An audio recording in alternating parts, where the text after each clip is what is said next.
जय हिंद साथियों। तैयारी कर लो प्लेटफॉर्म पे आपका स्वागत है।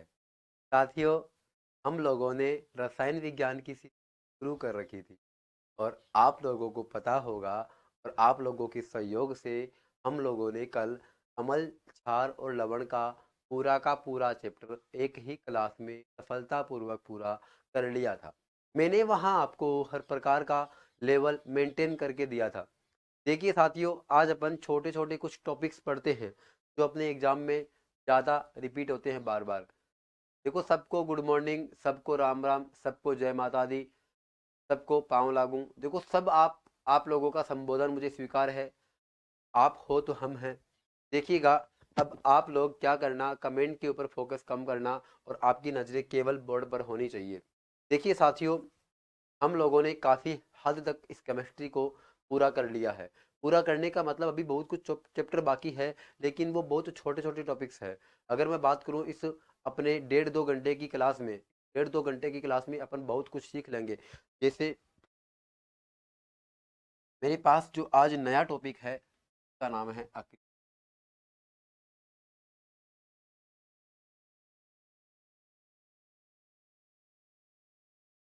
आज का मेरे पास टॉपिक का नाम क्या है साथियों? अक्रिय गैस। अब आपको पता होना चाहिए ये अक्रिय गैस क्या होती है। देखिए साथियों, आप लोगों ने आवर्त सारणी तो मेरे हिसाब से देखी ही होगी। साथियों, मुझे पता है आप लोगों ने आवर्त सारणी तो देखी ही होगी।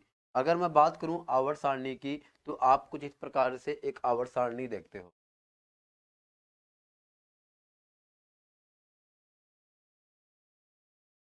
अगर मैं बात करूं कुछ इस प्रकार से, अपन क्या करते हैं, एक आवर्त सारणी देखते हैं। आप जब इस प्रकार से आवर्त सारणी देखते हो तो आपने देखा होगा कि अपनी आवर्त सारणी में प्रकार से अपने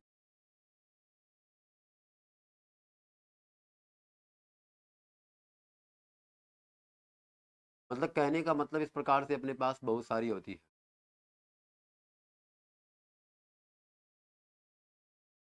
आपको ये गिनना नहीं है, बस केवल मैं आपको समझाने के लिए आपको बता रहा हूँ। अपने पास इस प्रकार से क्या होती है, आवर्त सारणी होती है। कभी सर क्वेश्चन भी कराओ। देखो, बिल्कुल कराऊंगा, बिल्कुल कराऊंगा। एक बार ये अपने पास जो थ्योरी वाला पोर्शन है, सोना जी, मैं आपकी बातों को समझ रहा हूँ बिल्कुल। हम लोग क्वेश्चनों को भी करेंगे, हर हम लोग थ्योरी भी पढ़ेंगे, लेकिन मैं चाहता हूँ कि एक बार अपन सिलेबस कर लेते हैं। उसके बाद में मैं आपको ट्यूशन सीरीज भी लेकर के आऊँगा। आपको डेफिनेटली चीज़ें मिलेगी, आप परेशान मत होइएगा। देखोगा, अपने पास सक्रिय गैसें होती है। अगर मैं बात करूँ इस अक्रिय गैसों की लोकेशन कहाँ होती है आवर्त सारणी में, अगर मैं इस अक्रिय गैसों की लोकेशन की बात करूं तो अपने पास अंतिम वर्ग होता है। तो अपने पास ये वाला वर्ग होता है। इस वाले वर्ग में क्या बनी रहती है? अक्रिय गैसें होती है। इसका मतलब यहाँ पे क्या होती है बताओ?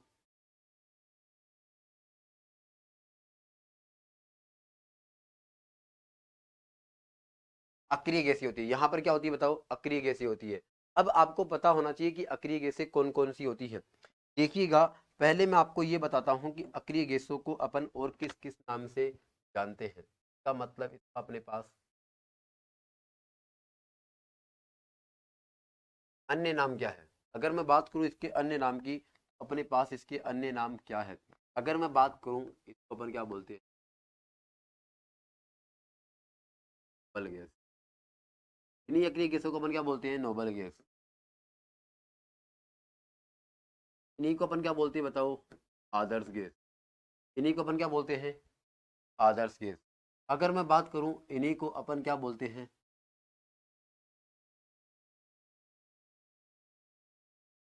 Inert gas.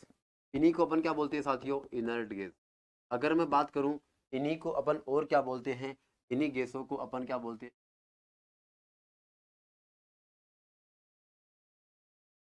क्या बोलते हैं? उत्कृष्ट गैस बोलते हैं।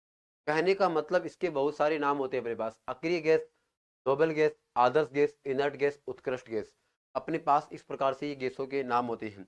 अगर मैं बात करूं इसकी लोकेशन कहाँ होती है, अगर मैं बात करूं इसकी स्थिति कहाँ होती है, अगर मैं बात करूं कहाँ होती है, आवर्त सारणी में। अगर मैं इसकी स्थिति की बात करूं तो इसकी स्थिति कहाँ होती है?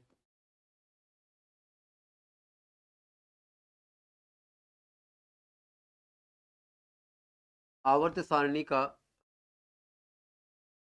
जो 18वां वर्ग होता है आवर्त सारणी का, जो 18वां वर्ग होता है आवर्त सारणी का, वो 18वां वर्ग क्या कहलाता है? आवर्त सारणी का 18वां वर्ग। अर्थात ये जो मैंने ये बनाया है, ये मेरे पास कौन सा वर्ग है? 18वां वर्ग। कौन सा वर्ग है साथियों? 18वां वर्ग है। इसी को अपन कई दफा पता है क्या बोलते हैं? इसी को कई दफा हम बोलते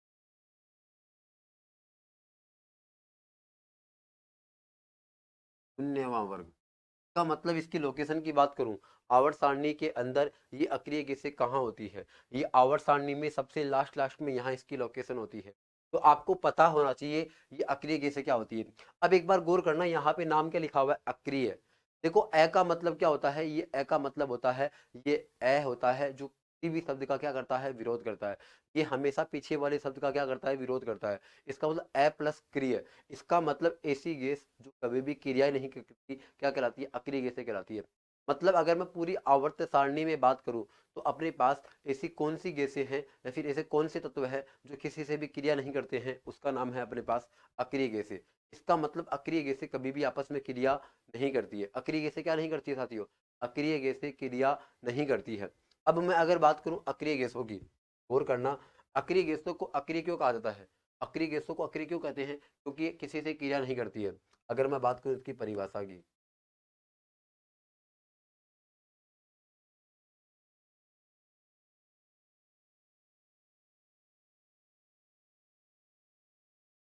अक्रिय गैसें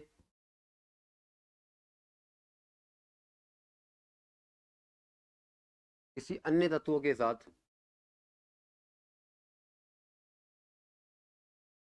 किसी अन्य तत्वों के साथ क्रिया नहीं करती।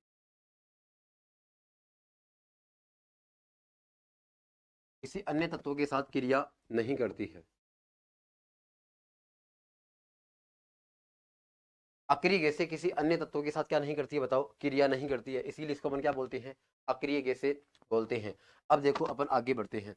अगर मैं बात करूं अपने पास अक्रिय गैसें कौन कौन सी होती है, अगर कोई आपसे पूछ ले कि अक्रिय गैसें कौन कौन सी होती है, तो मैं आपको बता देता हूँ कौन कौन सी अक्रिय गैसें हैं।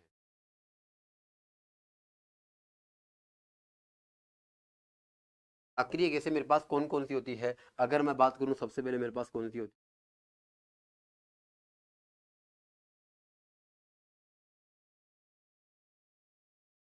नियॉन, आर्गन,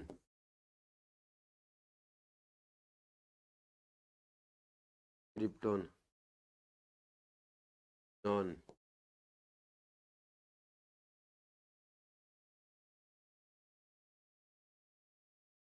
रेडॉन, हर एक अपने पास है। क्या नाम है साथियों? देखो मेरे पास कितनी हो गई? एक, दो, तीन, चार, पाँच, छः और ये सात। इसका मतलब अक्रिय गैसें टोटल संख्या में कितनी होती है? सात होती है। कितनी होती है साथियों? सात होती है। अब एक बार गौर करना, आप आपको ये पता चला होगा अक्रिय गैसें कौन कौन सी होती है। अब मैं आपको बताता हूँ कि इनको याद करने का तरीका क्या है। इनको याद करने का तरीका क्या है? देखो मैं यहाँ पे लिखता हूँ, ये मेरे पास है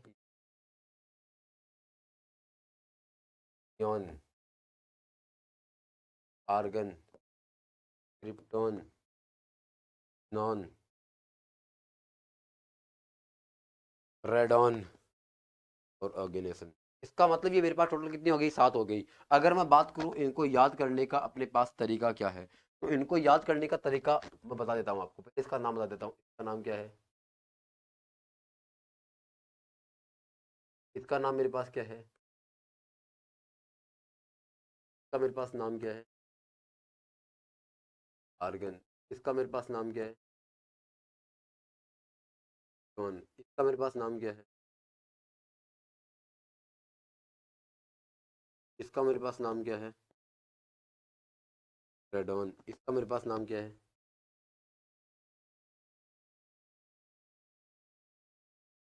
इसका मेरे पास नाम क्या है? ऑर्गेनेसन। अब एक बार गौर करना आप लोग, एक बार गौर करना आप लोग, अगर मैं बात करूं तो अपने पास याद करने का तरीका क्या है? अगर मैं आपको पूछूं कि इनको याद करने का तरीका क्या है, कि ट्रिक मेरे पास क्या है? अगर मैं इसकी ट्रिक की बात करूं तो अपन को याद रखना एक शब्द, हमारे नेता और कर्मचारी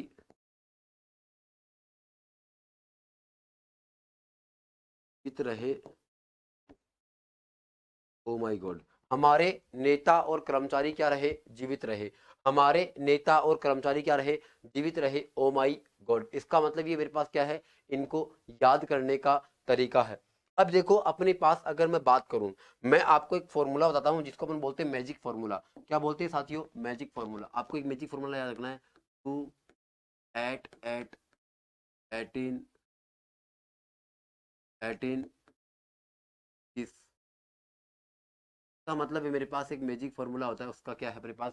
2 8 8 18 18 32 32। इसका मतलब सर विजेंद्र का राम राम। विजेंद्र जी आपको भी राम राम, बिल्कुल राम राम। कभी सर ट्यूशन कराओ। अरे मैंने सोना जी आपको बोल तो दिया, ट्यूशन अपन करेंगे कब? जब अपनी ये जो थ्योरी वाली सीरीज खत्म हो जाएगी, उसके बाद में मैं आपको क्या कराऊंगा? ऑब्जेक्टिव सवाल कराऊंगा। तो देखो सारे काम जो टेक्निकल सपोर्टर है हमारे, जो टाइप राइटर है, कंटेंट राइटर है, वो अपना काम कर रहे हैं। उनको मैंने मेरी तरफ से सारे के सारे पर्सन दे दिए हैं। मैंने 500 केमिस्ट्री के, 500 फिजिक्स के और 500 बायोलॉजी के क्वेश्चन दे दिए हैं उनको पहले से। मैं क्या करूंगा, आपको जल्दी ही उन क्वेश्चनों की पीडीएफ के माध्यम से मैं यहाँ लेकर के आऊंगा सीरीज। आप निश्चिंत हो जाइए, आपको सब कुछ मिलेगा। देखिएगा मेरे पास अगर मैं बात करूं, मेरे पास कौन कौन सी है अक्री गैसें। पहला है helium, neon, argon, krypton, xenon, radon और ऑर्गेनेसन। इनको याद करने का तरीका क्या है? हमारे नेता और कर्मचारी जीवित रहे। ओ माई गॉड। अगर मैं इसकी दूसरी तरीके बताऊं, इसकी दूसरी ट्रिक बताऊं आपको याद करने की, तो दूसरी ट्रिक मेरे पास क्या है? दूसरी ट्रिक है ई नी अर कर, ई नी अर कर 0 रन पर क्या हो गया? आउट हो गया। ही नहीं हरकर 0 रन पर क्या हो गया? आउट हो गया। एग्जाम ट्रिक्स फेल हो जाती है सर, एग्जाम ट्रिक्स फेल हो जाती है। अरे कुछ नहीं होता है, कुछ फेल नहीं होती है। आप देखो मैं आपको क्या बता रहा हूं, देखो कोई फेल नहीं होता। मैं आपको ऐसा तरीका बताऊंगा, आपको कहीं कोई दिक्कत नहीं आएगी। अपन देखो धीरे धीरे एक अपना मजबूत बना रहे हैं, अपने बेस को अपन मजबूत कर रहे हैं, अपना जो आधार है उसको अपन बहुत अच्छे से करेंगे। मैं आपको कहीं कोई तकलीफ नहीं आने दूंगा। मेरे से लिखवा करके लेना अगर आपको तकलीफ हो जाए तो। देखो सिविल चौधरी जी, आप एक ही कमेंट को बार बार ना करें, मैंने आपकी कमेंट को पढ़ लिया है। एग्जाम ट्रिक्स फेल हो जाती है सर। ओह गुरुजी, बायोलॉजी का सिलेबस पूरा तो नहीं हुआ। देखो बायोलॉजी का सिलेबस अगर पूरा नहीं हुआ है तो वो जल्द ही पूरा हो जाएगा। आपको पता है अभी केमिस्ट्री चल रही है, केमिस्ट्री जैसे ही खत्म होगी बायोलॉजी का भी नंबर आएगा। आप इस बात को लेकर के निश्चित हो जाइए। हमें सबको पता है, टेक्निकल जो काम करते हैं उनको भी पता है, जिन्होंने ऑर्गेनाइज करवाया उन सबको पता है, मेरे को भी पता है क्या हो रखा है क्या नहीं हो रखा है। आपको सब कुछ करवाया जाएगा, आप निश्चिंत रहिएगा। आप एक बार यहाँ पर ध्यान दीजिए। देखो मैंने क्या बताया, ये अपने पास ठीक है, हेनी हरकर 0 रन पे क्या हो गया? आउट हो गया। या फिर हमारे नेता और कर्मचारी क्या रहे? 0 रहे। अब मैं आपको एक मैजिक फॉर्मूला बताता हूं। वो मैजिक फॉर्मूला क्या है, इनको याद करने का तरीका है।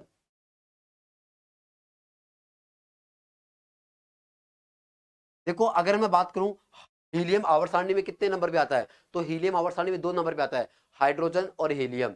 हाइड्रोजन और हीलियम कितने नंबर पे आता है? 2 नंबर पे आता है। कितने नंबर पे आता है? 2 नंबर पे। तो आप यहां से 2 को कट कर दीजिए, यहां पर आप 2 को कट कर दीजिए। सर मुझे पीरियोडिक टेबल पूरी याद है। बहुत बढ़िया बात है मंजिता जी, अगर आपको याद है तो आपको बहुत ज्यादा हेल्प मिलेगी अगर आपको याद है। देखिएगा अगर मैं बात करूं, यहाँ पे देखो 2 लिख दिया, 2 काट दीजिए। अब आपको क्या करना है? 2 के अंदर 8 जोड़ना है। 2 के अंदर 8 जोड़ोगे कितना हो जाएगा? 10 हो जाएगा। 2 के अंदर 8 जोड़ोगे कितना हो जाएगा? 10 हो जाएगा। अब इस 8 को भी काट दीजिए। अब आपको क्या करना है? इस 10 के अंदर ये 8 जोड़ना है, कितना हो जाएगा? 18। अब आप इस 8 को भी काट दीजिए। अब आपको क्या करना है? इस 18 के अंदर ये 18 जोड़ना है, कितना हो जाएगा बताओ? 36 हो जाएगा। कितना हो जाएगा? 36 हो जाएगा। अगर मैं बात करूं इस 18 को अपन यहां जोड़ेंगे तो कितना हो जाएगा बताओ? 54 हो जाएगा। कितना हो जाएगा साथियों? 54 हो जाएगा। अब देखो यहाँ पे कितना बचा? 32 और 32। यहाँ पर मुझे 32 को काटना पड़ेगा और 32 में यहाँ जोड़ देता हूँ। तो देखो ये 4 और 2 कितना हो जाएगा? 6। 4 और 2 कितना हो जाएगा? 6। और 5 और 3 कितना हो जाएगा? 8। अगर मैं इस 86 के अंदर 32 जोड़ूंगा तो कितना हो जाएगा?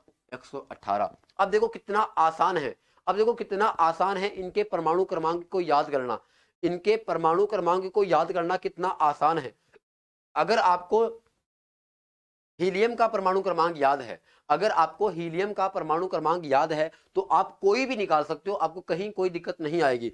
जैसे सपोज करो कि आपको पूछ लेगा कि जिनोन का परमाणु क्रमांक कितना होता है, तो आप कैसे निकालोगे देखना एक बार। आप आपको हीलियम पता है ना, एक बार देखना नहीं इधर। अगर आपको हीलियम पता है, हीलियम कितने नंबर पे आता है, 2 नंबर पे। अब आपसे पूछा कि जिनोन का कितना होगा,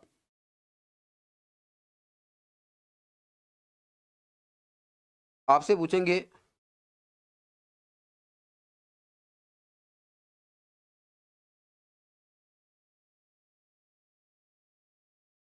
पूछेंगे कि जिनोन का परमाणु क्रमांक कितना होगा। अब आपको कैसे निकालना है, आपको ऐसे चेक करना है, हमारे नेता और कर्मचारी जी, इसका मतलब 5 नंबर पे आ रहा है, जिनोन कितने नंबर पे आ रहा है, 5 नंबर पे। अब आपको क्या करना है, हीलियम के अंदर पहले कितना जोड़ना है, 8, फिर कितना जोड़ना है, 8, फिर कितना जोड़ना है, 18, फिर कितना जोड़ना है, 18। अब ये बच्चे करना, ये कितना हो गया, 18 कम 18, 18 54, कितना हो गया, 54। अब एक बार गौर करना, 1 2 3 4 और 5 कितने नंबर पे आ रहा है, 5वें नंबर पे आ रहा है। इसका मतलब ये कितना हो जाएगा, 54 हो जाएगा। कितना हो जाएगा बताओ, 54 हो जाएगा। अगर मान लो कि इसी प्रकार से आपसे पूछ ले, अगर मान लो इसी प्रकार से आपसे कोई पूछ ले, क्या पूछ ले, अगर आपसे कोई पूछ ले कि क्रिप्टॉन कितने नंबर पे आता है, कोई आपसे पूछ ले क्रिप्टॉन कितने नंबर पे आता है, तो हमें पता है हीलियम कितने नंबर पे आता है, हमारे नेता और कर्मचारी 4 नंबर पे आ रहा है, तो 2 जोड़िए इसमें, फिर 2 में 8 जोड़िए, कितना हो गया, 10।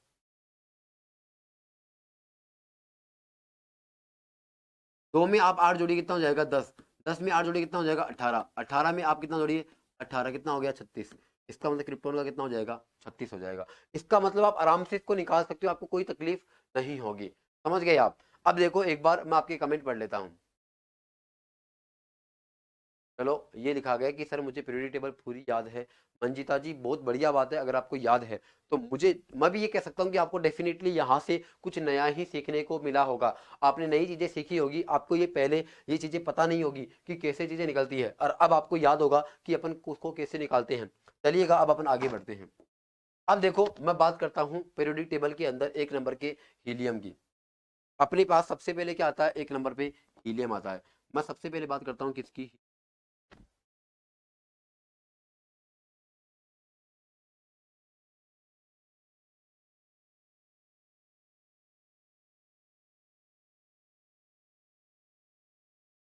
अगर मैं बात करूं हीलियम की, तो ये हीलियम क्या होता है, इसका अपन एक एक नंबर से पॉइंट करते हैं।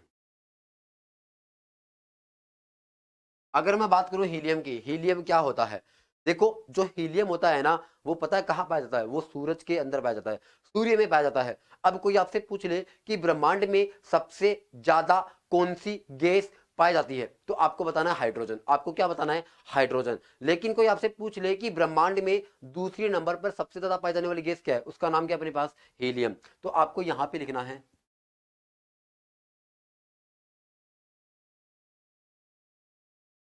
ब्रह्मांड में पाई जाने वाली,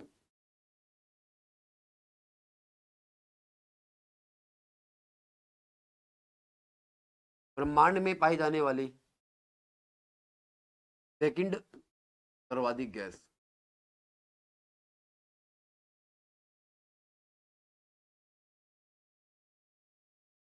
ब्रह्मांड में पाई जाने वाली सेकंड सर्वाधिक गैस। अगर मैं बात करूं 2 नंबर के पॉइंट की,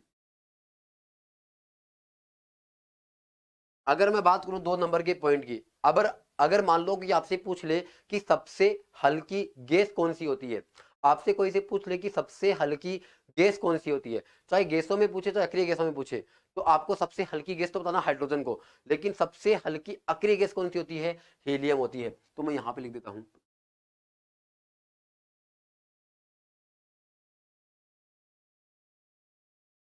सबसे हल्की अक्रिय गैस,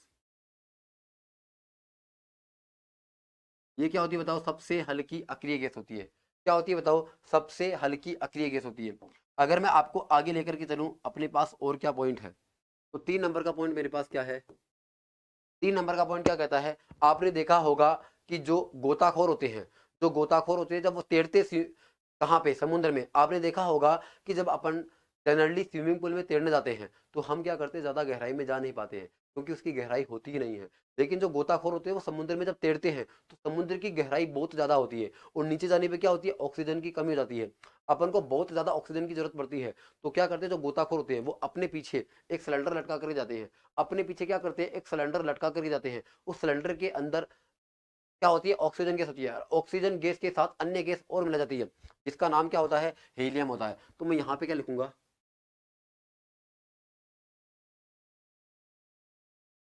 गोताखोर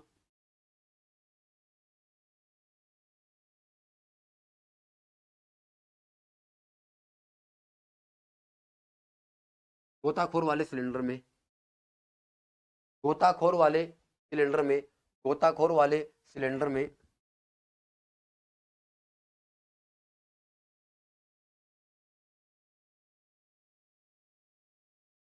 ऑक्सीजन के साथ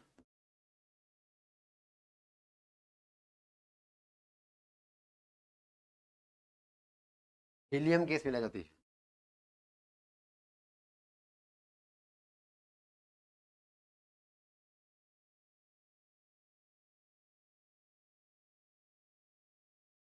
क्या मिलाई जाती है बताओ, हीलियम गैस मिलाई जाती है सर एयरप्लेन का टायर में। बिल्कुल बिल्कुल आपने सही बताया है सुधीर जी, आपने बिल्कुल सही बताया है। मैं लिखने ही वाला था लेकिन आपने मेरे से पहले ये बता दिया, आपने मेरी मन की बातें छीन ली है।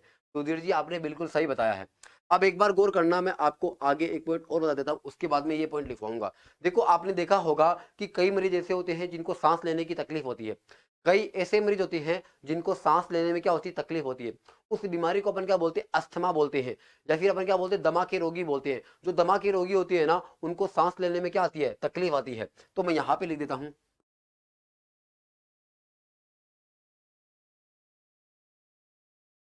दमा के रोगी कृत्रिम श्वास के रूप में,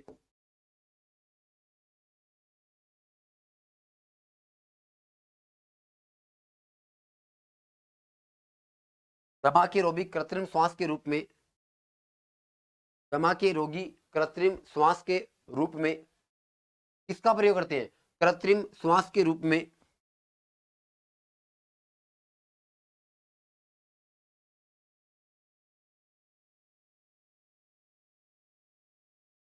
ऑक्सीजन प्लस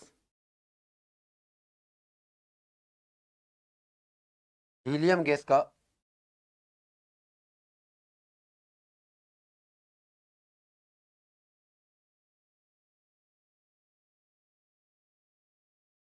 ऑक्सीजन व हीलियम गैस का क्या लेते हैं, मिश्रण लेते हैं।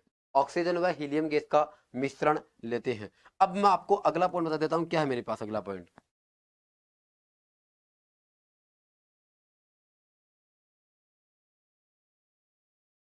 अगर मैं अगले पॉइंट की बात करूं तो अगला पॉइंट मेरे पास क्या है, अगला पॉइंट है मेरे पास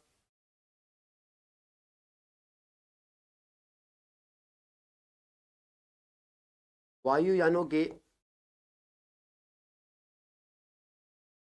टायरों में, वायुयानों के टायरों में कौन सी गैस भरी जाती है, वायुयानों के टायरों में भी कौन सी गैस भरी जाती है साथियों, हीलियम गैस भरी जाती है। अब मैं आपको बता देता हूं कि ऐसा करने का कारण क्या है। जैसे मैं आपको बताऊं कि ऑक्सीजन के साथ अपन हीलियम गैस ही क्यों ले जाते हैं गोताखोर वाले सिलेंडर में, तो इसका कारण यह है कि अगर अपन और गैसें लगाएंगे, और गैसें ले जाएंगे, तो वो क्या होती है, या तो वजन में भारी होगी, या फिर वो क्या करेगी, किसी और से क्रिया कर लेगी, किसी अन्य चीजों के साथ क्या करेगी, क्रिया कर लेगी। तो ये क्या होती है, थोड़ी सी खतरनाक होती है। लेकिन अगर मैं बात करूँ हीलियम गैस को ले जाने का कारण, हीलियम गैस क्या होती है, वजन में हल्की होती है। अगर अपन उसको लटकाएंगे तो पहली बात अपन को वजन ज्यादा नहीं लगेगा, दूसरी बात क्या होती है, किसी से क्रिया नहीं करती है तो ज्यादा तकलीफ नहीं होगी। इसीलिए अपन ऑक्सीजन के साथ हमेशा क्या लगाते हैं, ऑक्सीजन के साथ हमेशा हीलियम गैस मिलाते हैं। अगर मैं बात करूं वायुयानों के टायरों में भी क्या होती है, वायुयानों के टायरों में भी हीलियम गैस ही भरी जाती है। अब मैं आपको आगे लेकर के चलता हूं अगला पॉइंट। अगर मैं अगले पॉइंट की बात करूं तो अपने पास जो गुब्बारे होते हैं, तो आपने देखा होगा कि जो रोड के ऊपर खड़े होकर के कई लोग गुब्बारे बेचते हैं, तो गुब्बारे बेचते हैं, उस गुब्बारों के अंदर कौन सी गैस भरी जाती है, उन गुब्बारों के अंदर भी हीलियम गैस ही भरी जाती है। वो हीलियम गैस क्या होती है, वजन में हल्की होती है। तो जैसे ही अपन उस गुब्बारे को छोड़ देते हैं तो वो गुब्बारा ऊपर चला जाता है आसमान में। क्यों चला जाता है, क्योंकि वो गैस हल्की हो जाएगी, और हल्की होने से कोई भी चीज हल्की होती है वो क्या होती है, ऊपर जाती है। तो हमेशा याद रखना है सर, अस्थमा पंप में, हाँ बिल्कुल उसी के अंदर होती है सर। सर तेज बोलो, ओके प्रियंका जी मैं बिल्कुल अब तेज बोलूंगा, कोई दिक्कत नहीं है। देखो सुधीर जी, आप जो बोल रहे हो ना कि सर अस्थमा पंप में होता है क्या, हाँ बिल्कुल उसी में होता है। इसका मतलब आपको हीलियम का काम मेरे हिसाब से समझ में आया होगा कि कहाँ क्या होता है। अब एक बार गौर करना, अब अपन वापस से आगे चलते हैं।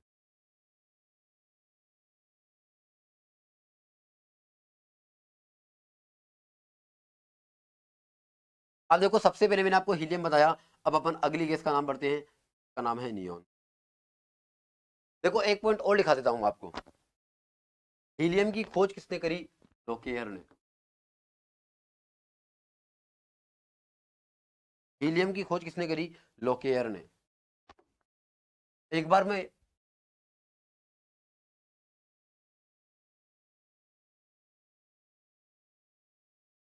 अगर मैं बात करूं 4 नंबर पे मेरे पास क्या है,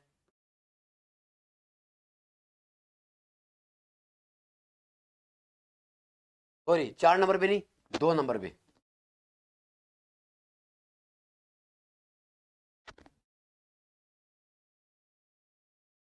हीलियम के बाद में अगर मैं बात करूं तो मेरे पास गैस का नाम क्या है, नियॉन। कौन सी गैस है बताओ साथियों, नियॉन गैस।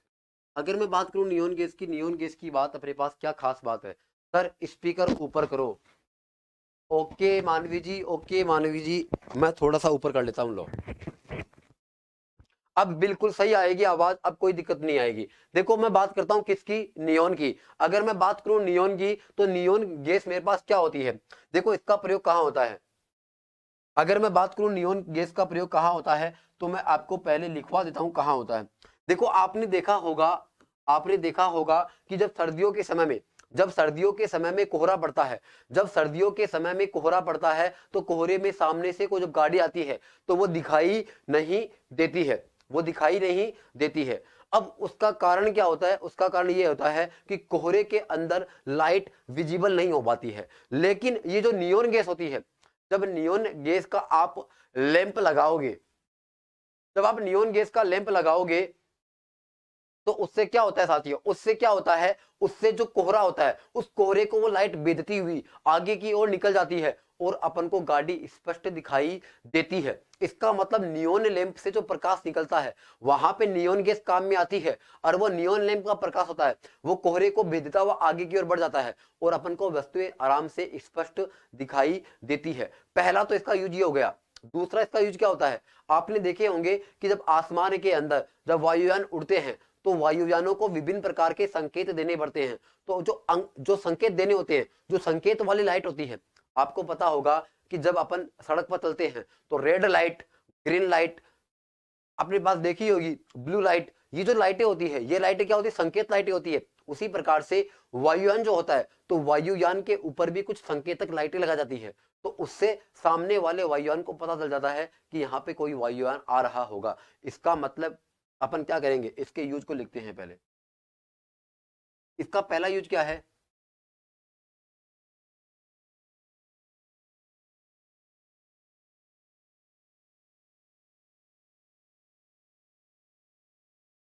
कोहरे में वस्तुओं को स्पष्ट देखने के लिए।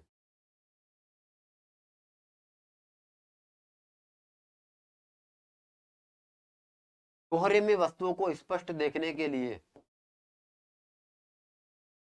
कोहरे में वस्तुओं को स्पष्ट देखने के लिए नियॉन लैंप के रूप में।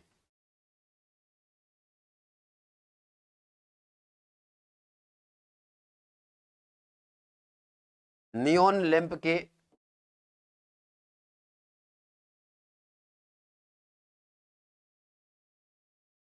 चलो मैं बात करता हूं 2 नंबर की, मैं बात करता हूं 2 नंबर के एग्जाम्पल की। 2 नंबर का एग्जाम्पल मेरे पास क्या है, 2 नंबर का एग्जाम्पल कहता है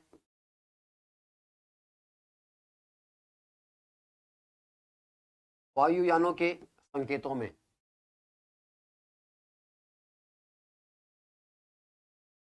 अगर मैं बात करूं कहां होता है बताओ इसका यूज, वायुयानों के संकेतों में होता है।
अब मैं अगर बात करूं 3 नंबर पे, अब मैं अगर बात करूं 3 नंबर पे, 3 नंबर पे मेरे पास गैस का नाम क्या है? देखो हमारे नेता सर, आज तो आनंद आ गया। Okay Suresh ji, okay okay, आपका बहुत बहुत धन्यवाद। देखो मेरे पास पहले नंबर पे तो क्या था? हीलियम। 2 नंबर पे मेरे पास क्या था? नियोन। अगर मैं 3 नंबर पे बात करूं तो 3 नंबर पे मेरे पास क्या है? Argon gas. 3 नंबर पे मेरे पास क्या बताओ? Argon gas. अब एक बार गौर करना, अगर मैं इसकी खोज की बताऊं, इसकी खोज किसने करी, तो मैं एक बार खोज बता देता हूं। इसकी खोज करी थी रैमजे ने। इसकी खोज किसने करी थी? रैमजे ने। अगर मैं बात करूं आर्गन की खोज किसने करी, आर्गन की खोज भी किसने करी थी बताओ? रैमजे ने करी थी। किसने करी थी बताओ साथियों? रैमजे ने करी थी। अगर मैं बात करूं इसके पॉइंट की कि आर्गन गैस कहां प्रयोग में आती है, आर्गन गैस कहां प्रयोग में आती है, तो इसका अपने पास एक ही इंपॉर्टेंट यूज है। वो क्या है? आपने देखा होगा जो अपने घरों में जो ट्यूबलाइट होती है जिसमें चौक लगी होती है, आजकल तो एलईडी ट्यूबलाइट भी आने लगी, एलईडी बल्ब भी आने लगे। मैं उनकी बात नहीं कर रहा हूं, मैं उन ट्यूबलाइट्स की उन बल्बों की बात कर रहा हूं जो आपको पता होगा, जो 100 वाट का बल्ब अपन घरों में देखते हैं, उसकी बात कर रहा हूं मैं। एक तो और एक आप जो ट्यूबलाइट देखते हो जिसमें चौक लगी रहती है, तो चौक वाली ट्यूबलाइट होती है, उसके अंदर, उस ट्यूबलाइट के अंदर और उस बल्ब के अंदर एक गैस भरी जाती है, उसका नाम क्या है? Argon gas. तो मैं यहां पे लिखूंगा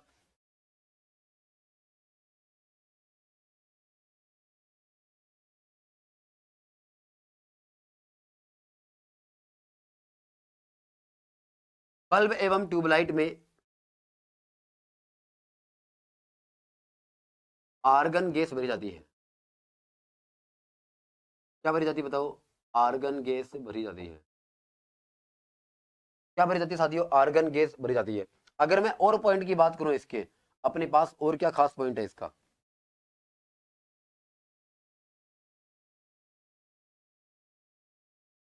ये अपने पास जो आर्गन गैस होती है, ये आर्गन गैस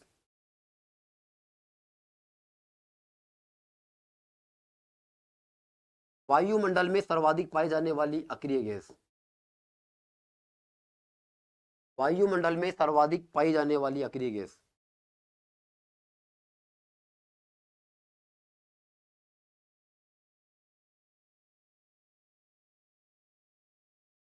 वायुमंडल में पाई जाने वाली सर्वाधिक अक्रिय गैस, वायुमंडल में कौन सी गैस सबसे ज्यादा पाई जाती है? उसका नाम है मेरे पास अक्रिय गैस। सर इसका परमाणु भार होता है क्या? देखो परमाणु भार सबका होता है, नियोन का भी होता है, आर्गन का भी होता है, सबका होता है परमाणु भार। देखो मैंने आपको याद होगा, मैंने आपको परमाणु संरचना वाले चैप्टर में, मानवी जी मेरी बात एक बार सुनिएगा आप, परमाणु भार क्या होता है? परमाणु भार हर चीज का होता है, हर एटम का परमाणु भार होता है, लेकिन अपन को परमाणु भार केवल और केवल उन्हीं तत्वों का याद रखना है जो अपने पेपर में बार बार यूज होते हैं, क्योंकि परमाणु भार निकालने का कोई फिक्स फॉर्मूला नहीं होता है। लेकिन मैंने आपको एक तरीका बताया था परमाणु संरचना वाले चैप्टर में, आप जाकर के देख सकते हो। मैंने क्या बताया था आपको कि यदि कोई भी तत्व है अगर सम संख्या पे आता है, मैं 20 तक के तत्व की बात कर रहा हूं, मैं केवल 20 तक के तत्व की बात कर रहा हूं, अगर कोई भी तत्व कितने नंबर पे आता है? सम संख्या पे आता है, तो आपको इसको इंटू 2 करके क्या करना है? उसका परमाणु भार निकालना है। सपोज करो कि हीलियम 2 नंबर पे आता है, तो हीलियम का परमाणु भार कितना हो जाएगा? 2 सम संख्या है, 2 गुणा 2 कितना हो जाएगा? 4। इसका मतलब हीलियम का परमाणु भार कितना हो जाएगा? कितना हो जाएगा साथियों? कितना हो जाएगा साथियों? कितना हो जाएगा? 4 हो जाएगा। अगर मैं आगे बात करूं, जैसे मैं बात करूं आर्गन, आर्गन कितने नंबर पे आता है? आर्गन 18 नंबर पे आता है, तो आप 18 को 2 से गुणा करोगे, कितना हो जाएगा? 36। कितना हो जाएगा साथियों? 36। अगर मैं बात करूं नियोन की, तो नियोन का परमाणु भार कितना हो जाएगा? नियोन 10 नंबर पे आता है, तो 10 दूनी 20, तो नियोन का परमाणु भार कितना हो जाएगा? 20 हो जाएगा। अब आप इसी प्रकार से और के भी निकाल सकते हो, लेकिन याद रखना अगर जो विषम संख्या पे आता है, जो विषम संख्या पर आता है, इसको आपको इंटू 2 करके एक जोड़ना है। मैं केवल 20 तक के तत्व की बात कर रहा हूं, उसके बाद में अपन को याद रखने की आवश्यकता नहीं है, मैं पहले बता रहा हूं आपको। अब एक बार आपको ये चीजें समझ में आई होगी, एक बार आप इसका स्क्रीनशॉट ले सकते हो।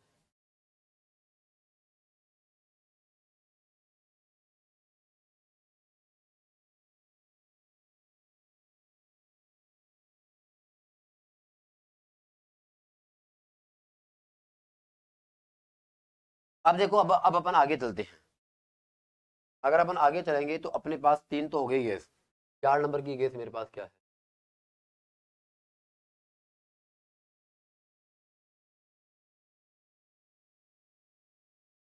4 नंबर की गैस मेरे पास क्या, बताओ? क्रिप्टॉन। अगर मैं बात करूं क्रिप्टॉन की, देखो अगर मैं बात करूं किसकी बताओ, क्रिप्टॉन की। अगर मैं बात करूं क्रिप्टॉन की तो क्रिप्टॉन मेरे पास क्या है। अगर मैं बात करूं इसकी खोजकर्ता की तो इसकी खोज करने वाले का नाम क्या था, ट्रेवर्ज।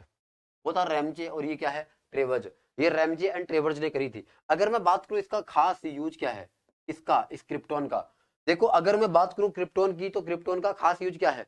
आपने देखा होगा जो अपना कैमरा होता है, जो अपना कैमरा होता है, आपने उस कैमरे को देखा होगा तो कैमरे में एक फ्लैश लाइट होती है। कैमरे में क्या होती है बताओ, एक फ्लैश लाइट होती है।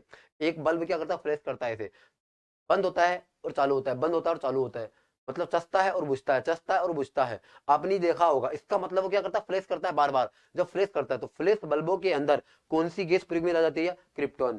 सर स्क्रीनशॉट नहीं लिया जाता। ओके ओके मानवी जी, ओके कोई बात नहीं है, आपको पीडीएफ मिल जाएगी। देखो अगर मैं बात करूंगा क्रिप्टॉन की तो क्रिप्टॉन के अंदर इसका यूज क्या होता है।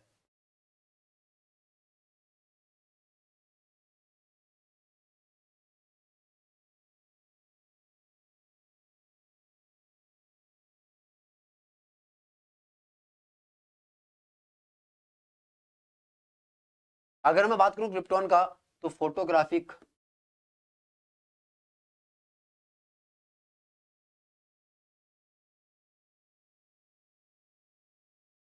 फ्लैश बल्ब के रूप में,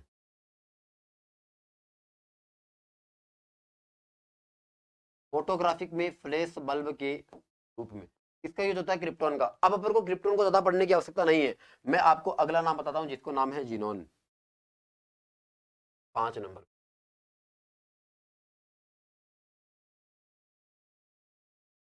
5 नंबर पे मेरे पास आती है क्या है, जीनोन। अगर मैं बात करूं इस जीनोन की तो जीनोन की अगर मैं बात करूं खोज की, खोजकर्ता की, तो इसका खोजकर्ता क्या हो जाएगा, इसका खोजकर्ता भी कौन है, ट्रेवर्ज है। इसका भी खोजकर्ता कौन है, ट्रेवर्ज। और इसकी खोजकर्ता का नाम रेमजे भी है, खोजकर्ता का नाम क्या है, रेमजे भी है। अब अगर कोई आपसे पूछ ले कि इसका अन्य नाम क्या होता है,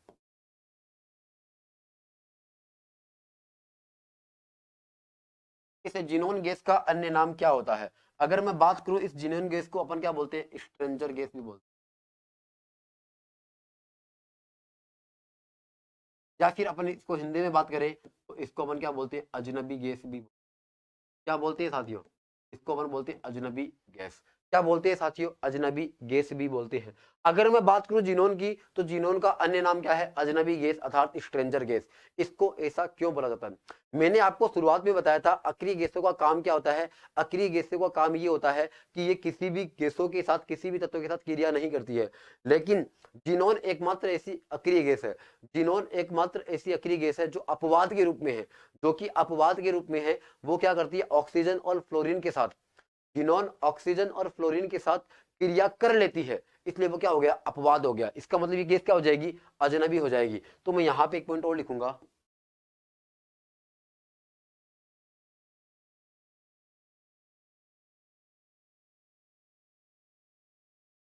इसका मैं एक पॉइंट लिखूंगा यहां,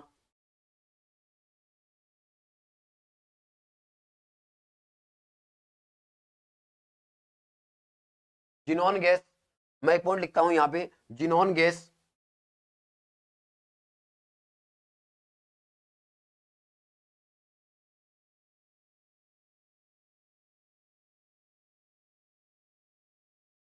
ऑक्सीजन व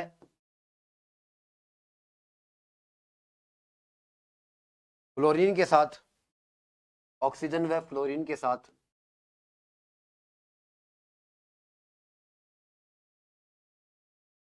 क्रिया कर सकती है।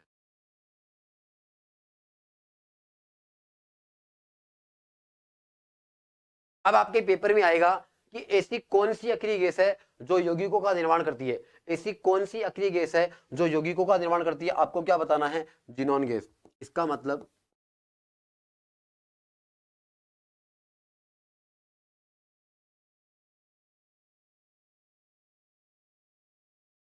यौगिकों का निर्माण करने वाली अक्रिय गैस, यौगिकों का निर्माण करने वाली अक्रिय गैस, या एकमात्र अक्रिय गैस, ये एकमात्र है केवल। अगर मैं उसके बाद में अगर मैं बात करूं कि इसका यूज कहां होता है, अगर कोई आपसे पूछ ले कि इसका यूज कहां होता है तो इसकी यूज की मैं बात कर लेता हूं। इसका यूज कहां होता है, इसका यूज होता है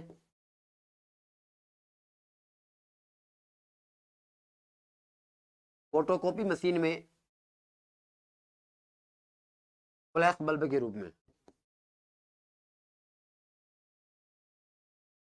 फोटोकॉपी मशीन में फ्लैश बल्ब के रूप में, किस रूप में बताओ? फ्लैश बल्ब के रूप में। अब देखो एक बार आप, मैंने आपको ये नाम बताया, फोटोकॉपी मशीन में फ्लैश बल्ब के रूप में यौगिकों का निर्माण करने वाली अक्रिय गैस और जिनोन गैस को क्या बोलते हैं? अजनबी बोलते हैं। क्यों बोलते हैं? क्योंकि ऑक्सीजन और फ्लोरीन के साथ क्रिया कर लेती है, इसलिए इसको अपन क्या बोलते हैं? अजनबी गैस बोलते हैं। इसका मतलब आपको ये चारों पॉइंट समझ में आए होंगे। इसकी खोज किसने करी? ट्रेवर्स एंड रेमजे ने करी। इसका मतलब ये पॉइंट आपको समझ में आ गया। अब अपने पास ज्यादा कुछ नहीं बचा अपने पास, मैं यहीं पे लिख देता हूँ, लो ज्यादा अपन को पेज नहीं लाने पड़े। अपने पास 6 नंबर पे है।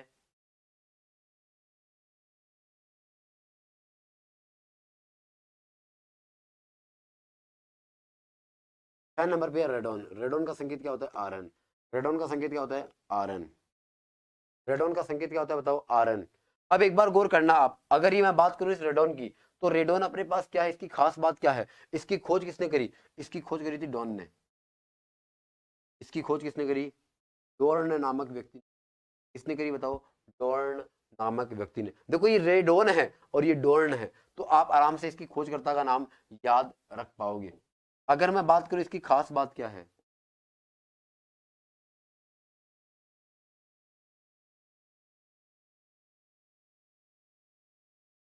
वायुमंडल में अनुपस्थित होती है।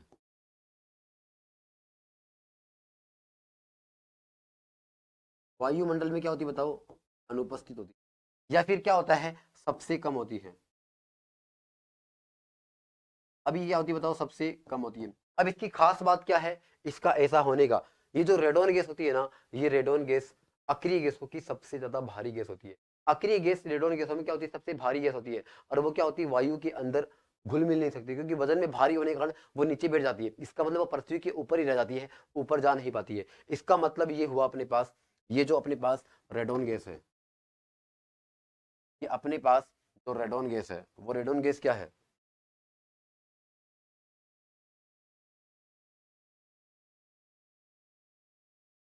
रेडोन गैस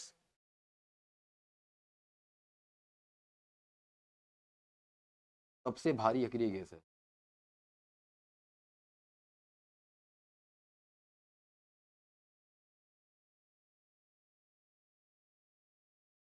सबसे भारी क्या बताओ? सबसे भारी अक्रिय गैस है। इसका मतलब ये आपको समझ में आया होगा कि क्रिप्टोन क्या होता है, जिनोन क्या होता है, रेडोन क्या होता है। मैंने अभी तक आपको 6 पॉइंट बता दिए, और 6 के 6 पॉइंट आपको याद रखने हैं। इससे बाहर कभी भी आपके जीवन में आप आने वाले कभी भी पेपर देना, आप चाहे आपका भाई क्यों ना दो, आपका अगर बेटा ही क्यों ना दो, अगर आने वाले सालों में वो कभी भी पेपर देगा, तो पॉइंट इससे बाहर नहीं जाने हैं, क्योंकि मैंने आपको सारे पॉइंट टच करवा दिए हैं। अब देखो मेरे पास एक नाम और बच गया है, मैं उसका जिक्र आपके सामने कर ही लेता हूं। देखो मैंने आपको एक नाम और बताया था, जिसका नाम था ओकेनेसन।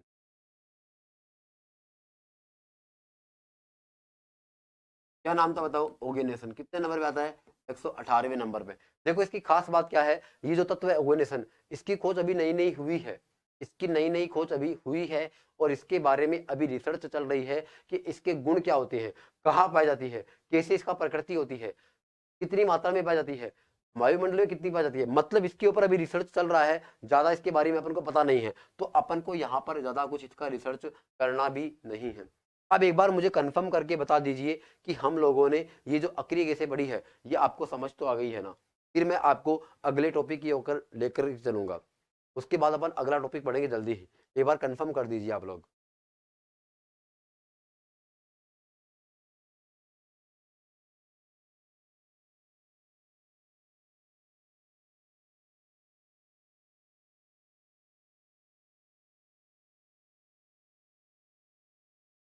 एक बार कंफर्म कर दीजिए आप लोग कि क्या आपको सारी बातें समझ में आ गई है क्या? क्या हम लोग आगे वाले टॉपिक के ऊपर मूव कर दे क्या?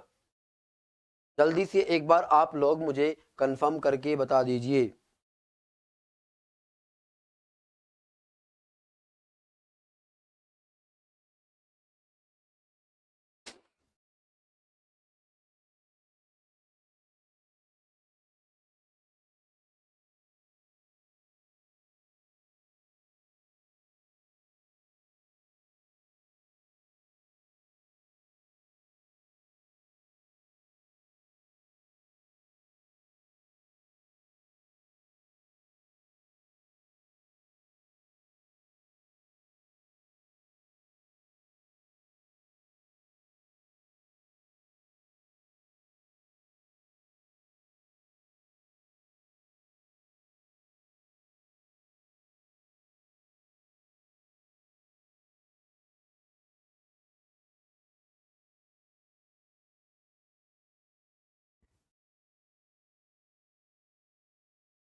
चलिएगा, आपने मुझे कंफर्म करके बता दिया कि हाँ सर सब कुछ समझ में आ गया है। हाँ गुरुजी, यस सर बहुत अच्छे से समझ आ गया। Yes sir, yes sir, yes sir. इसका मतलब आप लोगों ने आराम से चीजें पढ़ी होगी सर, आज तो आनंद आ गया। Okay Suresh ji, okay sir. इसका यस बहुत। गोमू गोराज जी, सोना चौहान, वीर जी, मानवी जी, मानवी जी, सोना चौहान, सुधीर,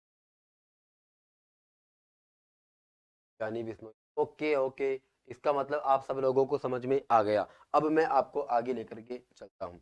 अब देखो एक बार अपने पास आगे क्या है समझने की कोशिश करना आप लोग।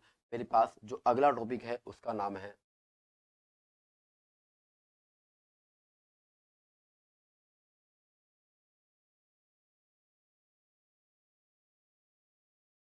अपने पास अगला टॉपिक क्या है साथियों, उपधातु है। अब आपको अपनी नजरें केवल बोर्ड पर रखनी है, अब आपको कमेंट नहीं करना है। अब अपन नया चैप्टर शुरू कर रहे हैं जिसका नाम है उपधातु। अपन बहुत जल्दी चैप्टर खत्म कर लेंगे। अगर मैं बात करूं उपधातु की, देखिएगा अगर मैं आपको बताऊं कि उपधातु पर कहां पढ़ा था। देखो, जब मैंने आपको तत्व यौगिक और मिश्रण बताया था, जब मैंने आपको तत्व यौगिक और मिश्रण बताया था, तो उस समय मैंने आपको बताया था कि तत्व तीन प्रकार के होते हैं। पहला धातु तत्व है, दूसरा उपधातु तत्व है, और तीसरा कौन सा था, तीसरा मेरे पास कौन सा था साथियों, तीसरा मेरे पास था उपधातु तत्व। कौन सा था साथियों, उपधातु तत्व। अब उपधातु तत्व जो होता है उसको उपधातु अपन क्या बोलते हैं, मेटेलोइड्स बोलते हैं। क्या बोलते हैं साथियों, मेटेलोइड्स बोलते हैं। अब आपको पता होना चाहिए कि आवर्त सारणी में इसकी लोकेशन कहां होती है, ये उपधातु आवर्त सारणी में कहां होते हैं। गौर करिएगा एक बार आप लोग कि मेरे पास इस प्रकार से आवर्त सारणी होती है, मेरे पास इस प्रकार से एक आवर्त सारणी होती है। इस आवर्त सारणी में यहां पर एक सीढ़ी नुमा संरचना पाई जाती है। इस आवर्त सारणी में यहां पर एक सीढ़ी नुमा संरचना पाई जाती है। अगर आप देखोगे, अगर आप देखोगे कि इस सीढ़ी नुमा संरचना के इधर भी कुछ तत्व होते हैं, इस सीढ़ी नुमा संरचना के इधर भी कुछ तत्व होते हैं, और इस सीढ़ी नुमा संरचना के ऊपर भी कुछ तत्व होते हैं। इसका मतलब इसके बाएं ओर और इसके दाएं ओर और इसके ऊपर भी कुछ तत्व होते हैं। अब अगर मैं बात करूं कि इधर तो कौन से तत्व होते हैं, इधर तो होते हैं धातु तत्व। अगर मैं बात करूं इधर कौन से होते हैं, अधातु। अब कुछ तत्व ऐसे भी होते हैं जिनमें धातु तथा अधातु दोनों का गुण पाया जाता है। कुछ तत्व ऐसे होते हैं जिनमें धातु तथा उपधातु दोनों के, सॉरी, धातु तथा अधातु दोनों के गुण पाए जाते हैं, उसको अपन क्या बोलते हैं, उपधातु। और उपधातु क्या होते हैं बताओ, आवर्त सारणी के ऊपर नीचे, आवर्त सारणी के या तो ऊपर या फिर नीचे पाए जाते हैं। इनको अपन क्या बोलते हैं, उपधातु तो बोलते हैं। क्या बोलते हैं साथियों, उपधातु तत्व बोलते हैं। अगर मैं बात करूं इसकी परिभाषा की, मेरे पास उपधातु है, परिभाषा मेरे, अगर मैं बात करूं परिभाषा की, तो इसकी परिभाषा मुझे क्या बताती है,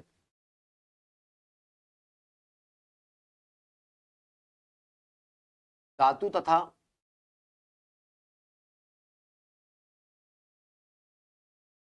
अधातु का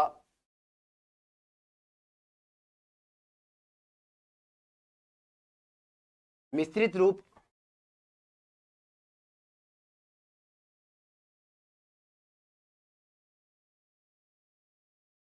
उपधातु कहलाता है।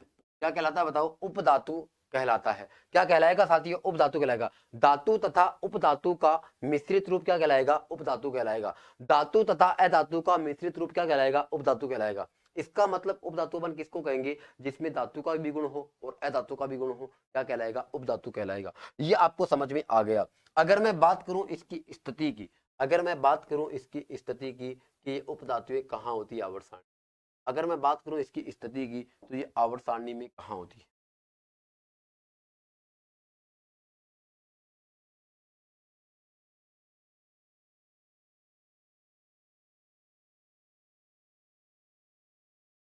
सीढ़ी नुमा संरचना के ऊपर व नीचे,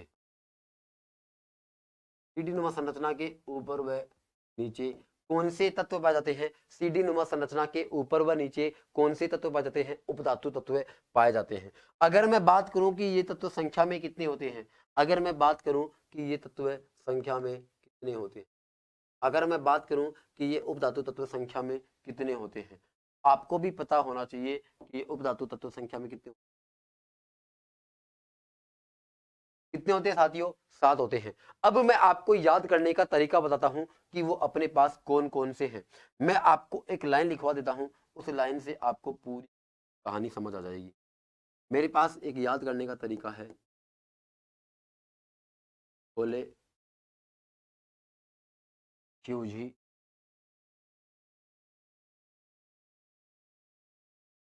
ऐसी तेरी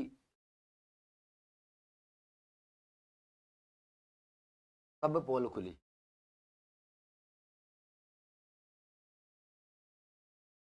ऐसी तेरी क्या खुली? बताओ। सब पोल खुली। अब एक बार ये लाइन आपको बार बार गुनगुनाना है, बार बार दोहराना है। एक बार आप मेरे साथ साथ भी बोलिएगा कि भोले शिव जी ऐसी तेरी सब पोल खुली। भोले शिव जी ऐसी तेरी सब पोल खुली। अगर आपने इस लाइन को याद कर लिया, इसका मतलब सारे के सारे उपधातु आपको याद हो जाएंगे। अब मैं आपको बताता हूं कि वो कौन कौन से हैं। चलो अपन पोस्टमार्टम करते हैं।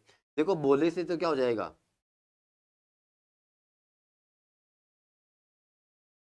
बोले से क्या हो जाएगा? बोरोन हो जाएगा। अगर मैं बात करूं शिव से, क्या हो जाएगा? शिव से हो जाएगा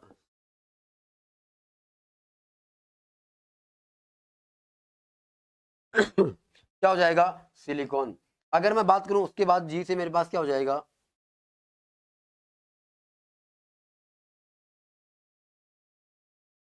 जर्मेनियम।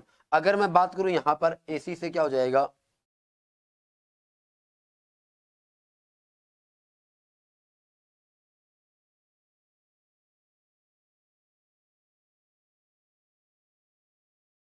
एसी से हो जाएगा आर्सेनिक। अगर मैं आपको आगे लेकर के चलूं,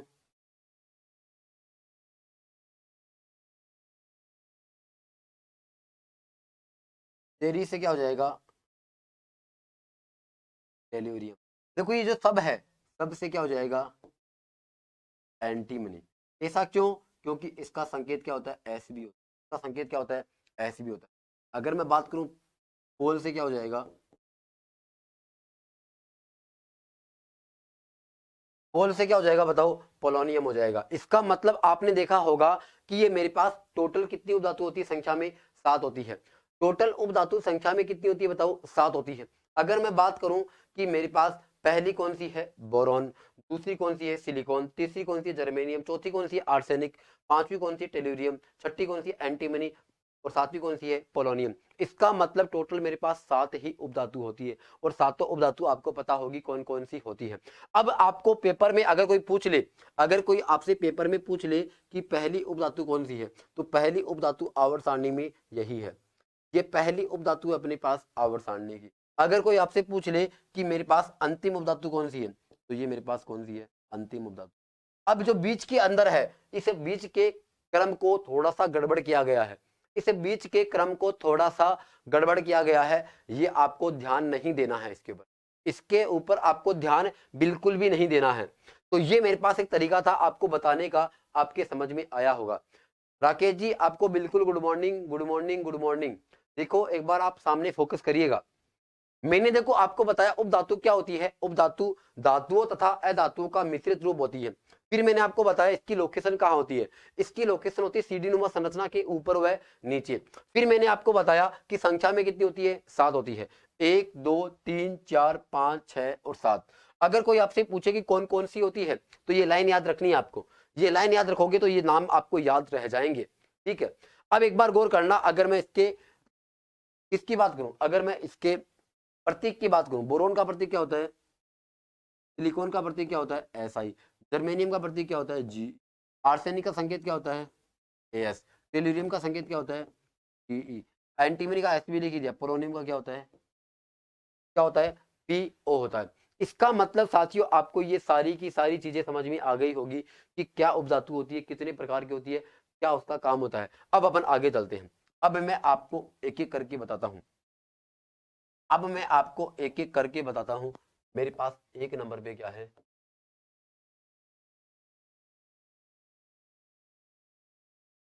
मेरे पास एक नंबर पे साथियों क्या है? मेरे पास एक नंबर पे है बोरोन। अगर मैं बात करूं बोरोन की, तो बोरोन क्या होता है, बोरोन का यूज क्या होता है, ये सारी चीजें अपन को देखनी है। देखो पहले मैं आपको कुछ यूज लिखवा देता हूं, उसके बाद में समझा दूंगा।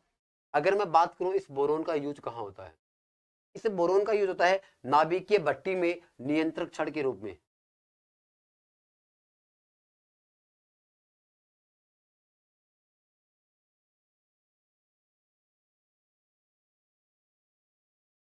नाभिकीय भट्टी में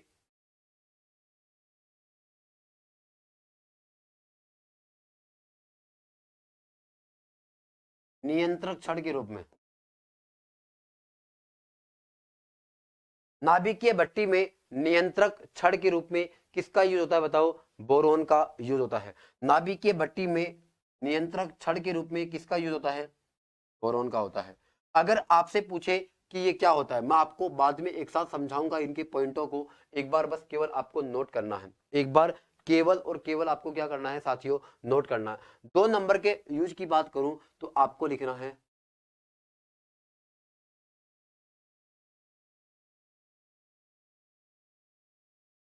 बोरिक एसिड के रूप में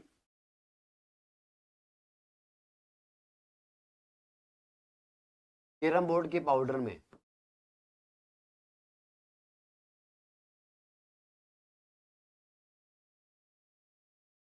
कैरम बोर्ड के पाउडर में। इसका मतलब बोरिक एसिड का यूज कहां होता है आपको पता चला होगा।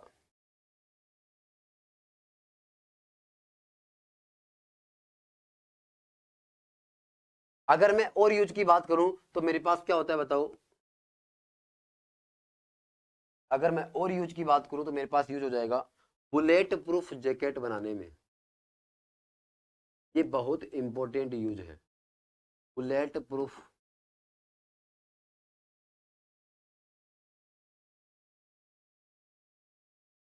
बुलेट प्रूफ जैकेट बनाने में किसका यूज होता है बताओ, बुलेट प्रूफ जैकेट बनाने में इस बोरोन का यूज होता है। अगर कोई आपसे पूछ ले कि इसका और यूज क्या होता है, तो इसका यूज होता है कि जो जल होता है उसको मृदु करने में।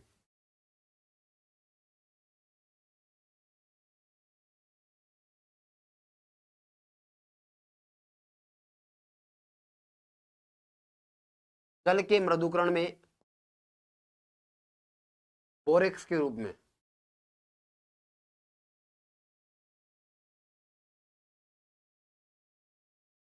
जल के मृदुकरण में बोरेक्स के रूप में किसका यूज होता है बताओ, बोरोन का यूज होता है।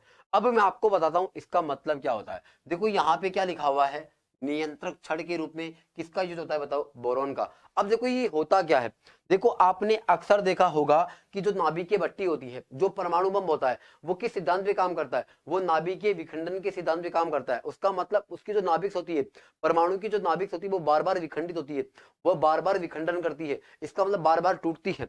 अगर मैं इस श्रृंखला को रोक दूंगा तो मुझे रोकने के लिए कोई ना कोई लकड़ी की तो आवश्यकता पड़ेगी, किसी न किसी छड़ की तो आवश्यकता पड़ेगी। उसी छड़ को अपन बोलते हैं, जैसे मान लीजिए कि मेरे पास यहाँ पे एक न्यूट्रॉन है। अगर मान लो कि ये न्यूट्रॉन होता है, एक न्यूट्रॉन कितने न्यूट्रॉन में टूटता है, 3 में टूटता है, एन एन और ये एन। अब देखो होता क्या है, अगर अपन इसकी श्रृंखला को रोकेंगे नहीं, अगर अपन इसकी श्रृंखला को रोकेंगे नहीं तो ये क्या करेगा, आगे तक जाएगा।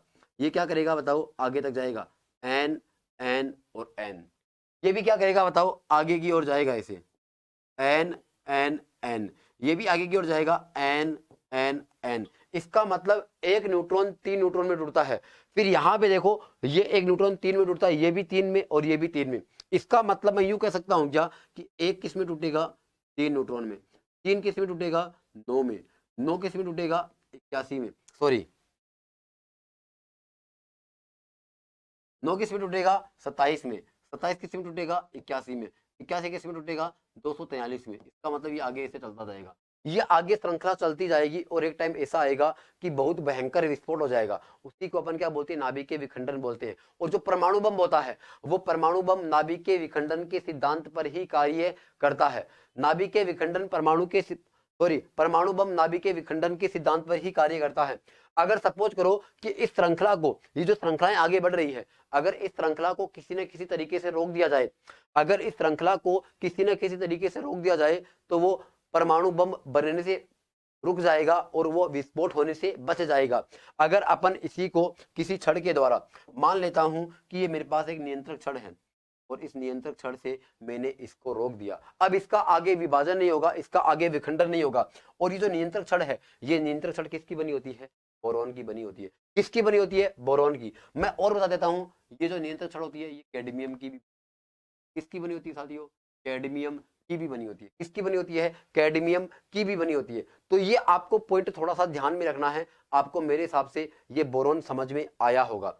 अब देखो, अगर मैं बात करूं बोरिक एसिड के रूप में कैरम बोर्ड के पाउडर में, जो अपना कैरम बोर्ड होता है उसके ऊपर जो पाउडर होता है, वो पाउडर बहुत ज्यादा चिकना होता है। वो क्या करता है? कैरम बोर्ड की गोटियों को बहुत ज्यादा फिसलन प्रदान करता है, बहुत ज्यादा स्लाइडिंग प्रदान करता है, वो आराम से फिसल जाती है। आपने देखा होगा ऐसा होता है। ऐसा किस कारण होता है? बोरिक एसिड के कारण। अब देखो, बुलेट प्रूफ जैकेट क्या होता है? आपने देखा होगा कि जो सेना में, आर्मी में जो सैनिक होते हैं, वो क्या करते हैं? बुलेट प्रूफ जैकेट रखते हैं। उससे क्या होता है कि अगर मान लो कि कोई भी दुश्मन गोली निकालेगा, कोई भी दुश्मन गोली निकालेगा, तो वो गोली उसके शरीर से नहीं निकलेगी और वो उस बुलेट प्रूफ जैकेट के लक्कर के नीचे गिर जाएगी। इसका मतलब, बुलेट प्रूफ जैकेट का मतलब क्या होता है? बुलेट प्रूफ जैकेट बनाने के लिए किसका यूज करते हैं अपन? कपड़े के अंदर बोरोन का यूज करते हैं। अब क्या होता है? जल को मृदु बनाने में आपने एक बोरेक्स का नाम सुना होगा। जो बोरेक्स होता है, उस बोरेक्स का उपयोग जल को मृदु करने में होता है। तो बोरेक्स में क्या मिला रहता है? बोरोन ही मिला रहता है। इसका मतलब ये यूज आपको समझ में आया होगा। अब मैं आपको आगे लेकर,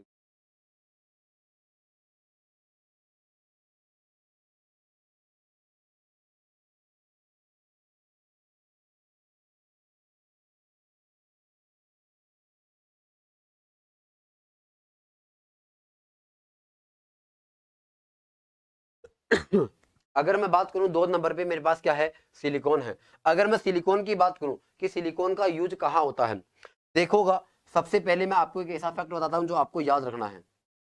फैक्ट क्या है मेरे पास?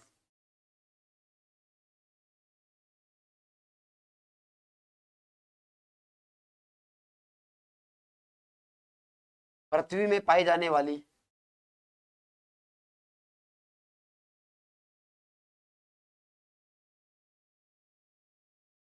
पृथ्वी में पाई जाने वाली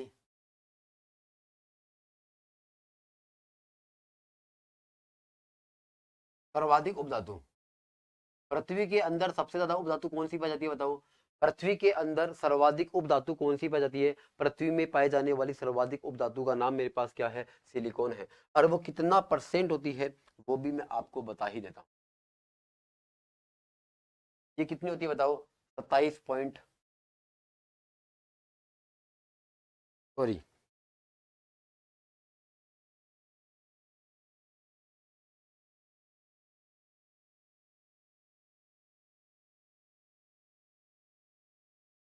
26.69%, मतलब लगभग 27% ये पाई जाती है। अगर कोई आपसे इसका यूज पूछे, इस सिलिकॉन का यूज कहाँ होता है, देखो, सिलिकॉन अलग अलग रूप में काम आती है।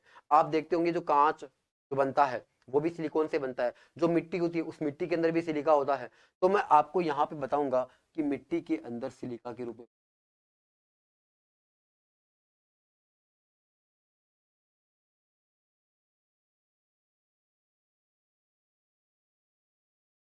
मिट्टी में सिलिका के रूप में पाया जाता है। मिट्टी में सिलिका के रूप में क्या पाया जाता है? ये पाया जाता है। अगर मैं 3 नंबर के पॉइंट की बात करूं इसकी,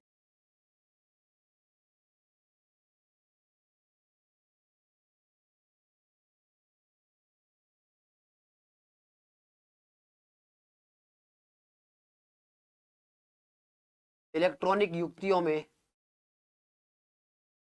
अर्धचालक के रूप में, इलेक्ट्रॉनिक युक्तियों के रूप में अर्धचालक के, इलेक्ट्रॉनिक युक्तियों में अर्धचालक के रूप में, ये आपको याद रखना है। इसका मतलब अपने पास यूज हो गया। देखो, अपन को ज्यादा इसका पोस्टमार्टम नहीं करना है। अपन चलते हैं 3 नंबर की। 3 नंबर की उपधातु मेरे पास क्या है? जर,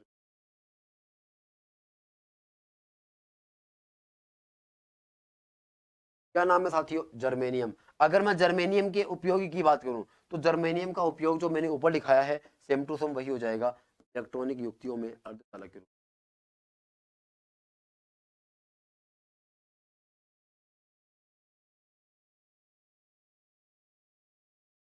इलेक्ट्रॉनिक युक्तियों में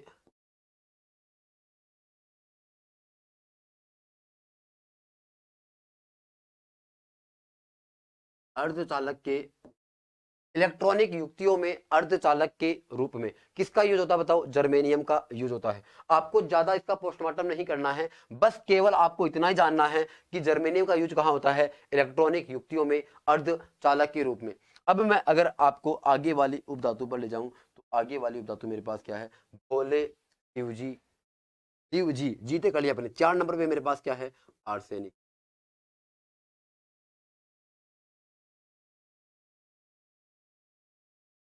4 नंबर पे मेरे पास साथियों क्या है? आर्सेनिक है।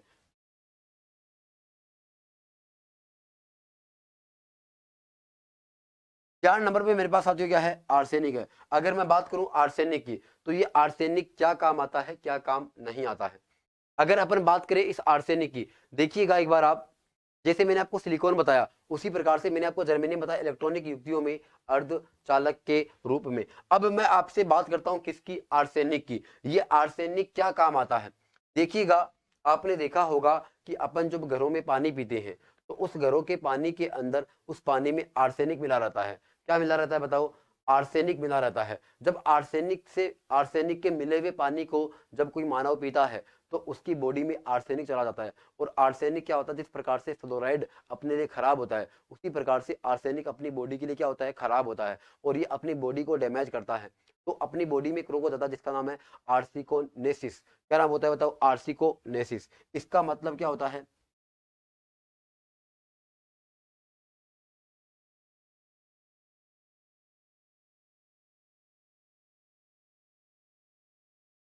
पेयजल में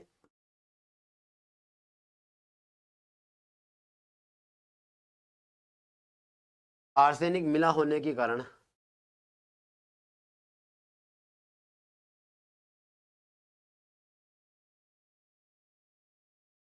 पेयजल में आर्सेनिक मिला होने के कारण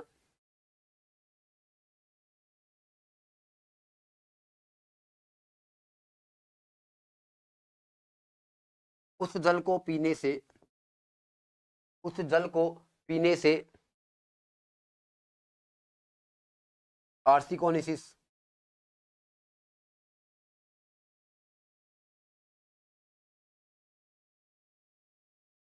आर्सेनिकोसिस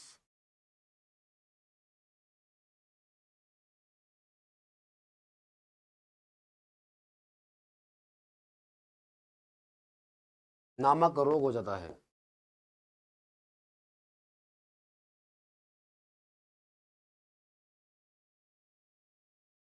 कौन सा रोग हो जाता है बताओ? आर्सेनिकोसिस नामक रोग हो जाता है। इसका मतलब मैंने आपको सबसे पहले बोरोन बताया, उसके बाद में मैंने आपको सिलिकॉन बताया, उसके बाद में जर्मेनियम, उसके बाद में मेरे पास क्या है? आर्सेनिक। तो अपने पास ट्रिक क्या थी? भोले, शिवजी, एसी। अब मेरे पास तेरी से क्या हो जाएगा? टेल्यूरियम हो जाएगा। तेरी से क्या हो जाएगा? टेल्यूरियम। तो 5 नंबर में मेरे पास क्या हो जाएगा?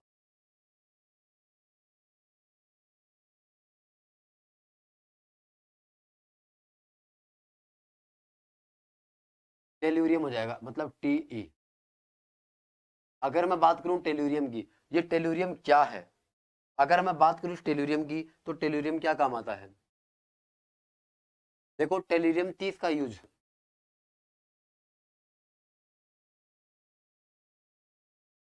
देखो ये आपको सीधा का सीधा रटना पड़ेगा, इसमें समझने की चीजें बहुत कम है।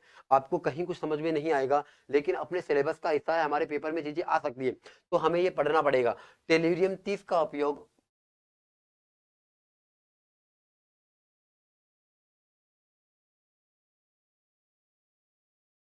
दाद के उपचार में होता है। कहाँ होता है बताओ? दाद के कहाँ होता है साथियों? दाद के उपचार में। सर जी ये ट्यूबवेल के पानी में होता है क्या? नहीं नहीं, ट्यूबवेल के पानी में नहीं होता है। जब अपन, आपने देखा होगा कि जब अपन कुछ ऐसे क्षेत्र में जाते हैं जहां पर क्या होता है? पानी में अंदर थोड़ा सा लवणी होता है, पानी वहां पर क्या होता है बताओ? थोड़ा सा अम्लीय होता है। तो उस पानी के अंदर आर्सेनिक मिला रहता है। उस आर्सेनिक के मिले हुए पानी को जब अपन पीते हैं तो अपन को एक रोग हो जाता है जिसका नाम है आर्सेनिकोसिस रोग। ये आपको ध्यान रखना है। देखो, हर पानी में नहीं होता है, ट्यूबवेल के पानी में नहीं होता है, लेकिन कई कई जगह क्या होता है? पानी जब खट्टा होता है, लवणी होता है, तो उस पानी में पाया जाता है। अब ये टेल्यूरियम का उपयोग क्या होता है? देखो, टेल्यूरियम एक प्रकार की उपधातु होती है, इसका अपन को ज्यादा पोस्टमार्टम नहीं करना है। जो अपने पेपर में आने लायक शब्द है उसी की अपन बात करेंगे। अब अगर मैं बात करूं इसका यूज और क्या होता है?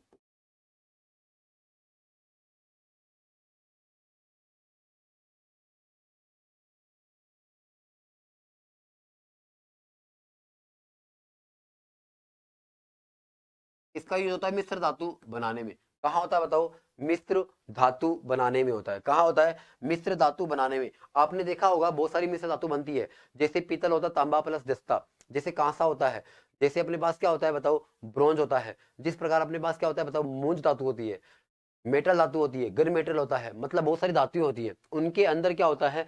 उसके अंदर टेल्यूरियम कहीं ना कहीं मिलाया जाता है। तो टेल्यूरियम का यूज कहाँ होता है? मिश्र धातु बनाने में। अगर मैं अगले पॉइंट की ओर चलूं तो अगले पॉइंट को मेरे पास क्या है? मेरे पास 6 हमारे सॉरी खोले शिवजी एसी तेरी कब पोल खुली, तब से क्या हो जाएगा बताओ? एंटीमनी। तब से क्या हो जाएगा? एंटीमनी। इसका मतलब इसका संकेत क्या होता है? ऐसे भी होता है।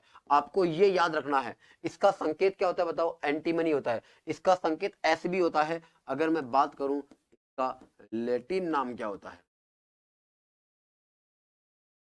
क्योंकि ये जो संकेत आया है ना, ये कहां से आया है? इसके लैटिन नाम से आया है। तो इसका लैटिन नाम क्या होता है? इसका लैटिन नाम होता है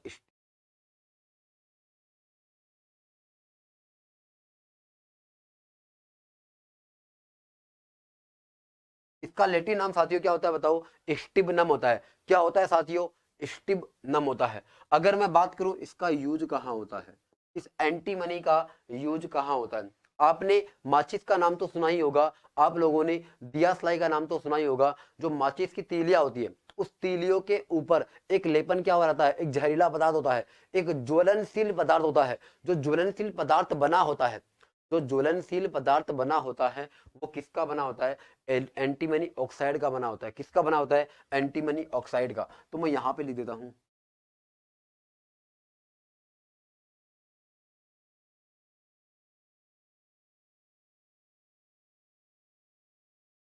एंटीमनी ऑक्साइड।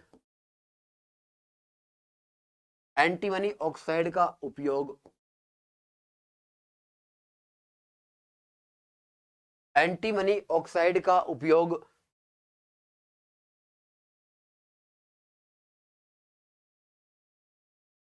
माचिस की तीलियों के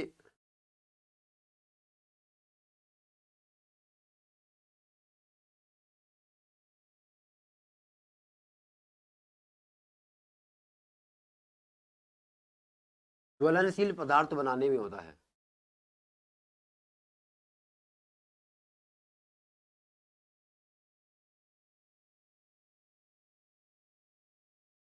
ज्वलनशील पदार्थ बनाने में होता है।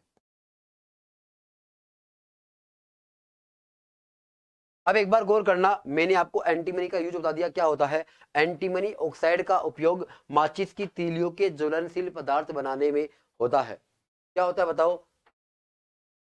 अब एक बार गौर करना, ये आपने देख लिया होगा कि इसका यूज कहां होता है। और आपने माचिस की, ये क्या लिखा है? लाख। देखो अपने पास क्या है? माचिस की जो तीली होती है, आपने अक्सर देखा होगा कि अपने पास इस प्रकार से माचिस की तीली होती है।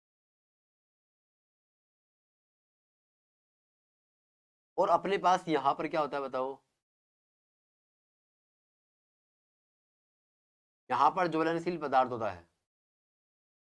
यहां पर क्या होता है बताओ? ज्वलनशील पदार्थ होता है। ये जो ज्वलनशील पदार्थ है, ये जो ज्वलनशील पदार्थ है, ये ज्वलनशील पदार्थ किसका बना होता है? ये एंटीमनी ऑक्साइड का बना होता है। ये आपको ध्यान में रखना है। अब एक बार गौर करना, मैं थोड़ा सा इसको छोटा कर देता हूं।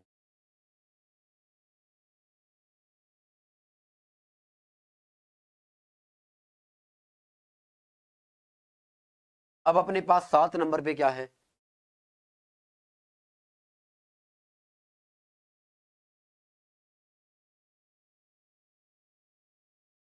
7 नंबर पे मेरे पास साथियों क्या है? पोलोनियम। अगर मैं बात करूं इस पोलोनियम का उपयोग कहाँ होता है, अगर मैं बात करूं पोलोनियम का उपयोग कहाँ होता है, तो पहले तो मैं आपको एक बात बता देता हूं कि जो पोलोनियम होता है, इस पोलोनियम के पास सर्वाधिक समस्थानिक होता है। तो मैं यहाँ पे लिख देता हूँ सर्वाधिक समस्थानिकों वाला तत्व है।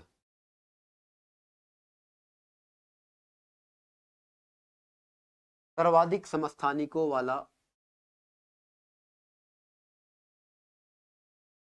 सर्वाधिक समस्थानिकों वाला परमाणु। अगर कोई आपसे पूछ ले कि सर्वाधिक समस्थानिक है तो संख्या में कितने होते हैं, तो आपको बताना होगा की संख्या में कितने होते हैं? 27 होते हैं। कितने होते हैं बताओ? 27 होते हैं। अगर कोई आपसे इसका यूज पूछ ले कि इस पोलोनियम का उपयोग क्या होता है, तो आपको क्या बताना है? पोलोनियम का यूज, पोलोनियम का यूज होता है रेडियो सक्रियता में।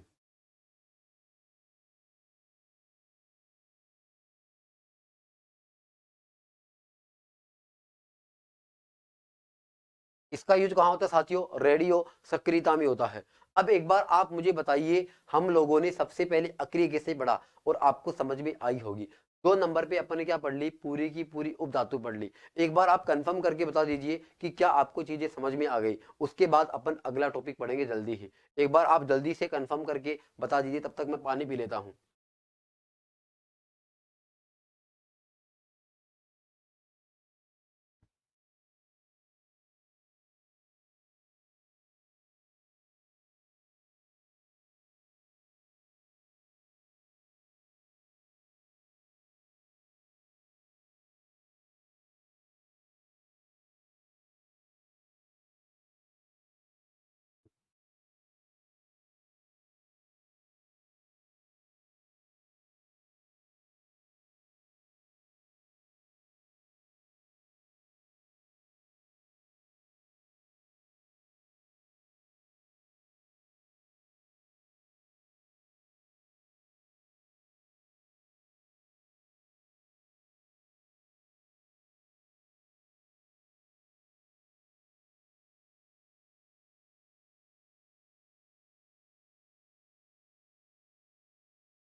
चलो ठीक है साथियों, आप लोगों को मुझे पता चल गया कि सब कुछ समझ में आ गया है। देखो सबका जवाब आ रहा है yes sir, yes sir, yes sir, हाँ जी सर, यस सर, समझ आ गया, यस सर, जी सर, यस सर, जी सर। मतलब मेरे हिसाब से आपको सब लोगों को समझ में आ गया है कि यहाँ आपको कैसे पढ़ना है। यस गुरुजी, बहुत अच्छे से समझ आ गया है। चलो ओके, कोई दिक्कत नहीं है, अपन आगे बढ़ते हैं। अब एक बार गौर करना आप लोग, आपको मैंने अभी तक 2 टॉपिक करा दिए हैं, अक्रिय गैसें, और मैंने आपको क्या करवाया?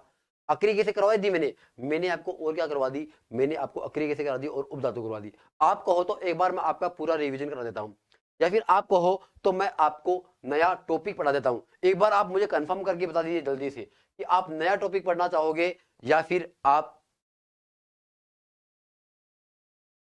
एक बार आप ये कंफर्म करके बता दीजिए कि अभी अपने पास 20-25 मिनट और बचे हुए हैं, आपको नया टॉपिक पढ़ाया जाए या फिर आप इसी का रिवीजन करना चाहते हो। मैं आपको 2 मिनट के अंदर या फिर 5 मिनट के अंदर अपन बहुत जल्दी रिवीजन कर लेंगे इसका। अब देखो सिमरन जी बोल रही है कि रेड फास्फोरस, लाल फास्फोरस अपन यूज करते हैं। मुझे पता है, बिल्कुल आपने सही बताया है, लेकिन सिमरन जी जरूरी तो नहीं होता है, जरूरी तो नहीं होता है कि केवल रेड फास्फोरस ही होता है। देखो माचिस की तीली में आपने सही बताया है लाल फास्फोरस यूज होता है, लेकिन लेकिन केवल रेड फास्फोरस भी नहीं होता है। उसके अलावा भी अपने पास बहुत पदार्थ होती है जिनसे माचिस की तीलियों के रोगन बनते हैं, जो ज्वलनशील पदार्थ बनता है, बहुत सारी चीजें अपने पास। अब योगेंद्र जी पूछ रहे कि रेडियो सक्रियता क्या होती है। चलो मैं आपको बता देता हूं क्या होता है। देखो सबका ज्यादातर अपने पास कमेंट आ रहे हैं कि न्यू टॉपिक पढ़ाया जाए। रीना वर्मा बोल रही रिवीजन कराया जाए। कुछ लोग बोल रहे हैं रिवीजन, कुछ लोग बोल रहे हैं नया टॉपिक। बताओ क्या किया जाए, आप लोग ही बताइए। देखो एक बार मैं आपको जो जिसका डाउट था ना उसका क्लियर कर देता हूं। रेडियो सक्रियता क्या होती है?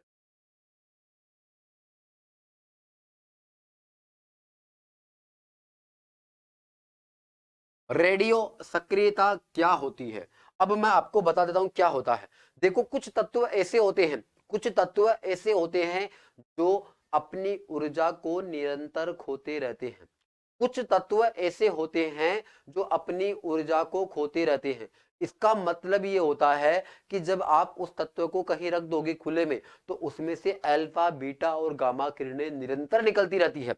मान लेता हूं कि कोई भी तत्व है मेरे पास, मान लेता हूं कि मेरे पास कोई भी तत्व है अक्स, मान लेता हूं कि मेरे पास कोई भी तत्व है अक्स। अगर मान लेता हूं कि इस अक्स तत्व से जब ये अक्स किरणें निकलेगी, इस अक्स तत्व से जब गामा किरणें निकलेगी, अक्स से, सॉरी,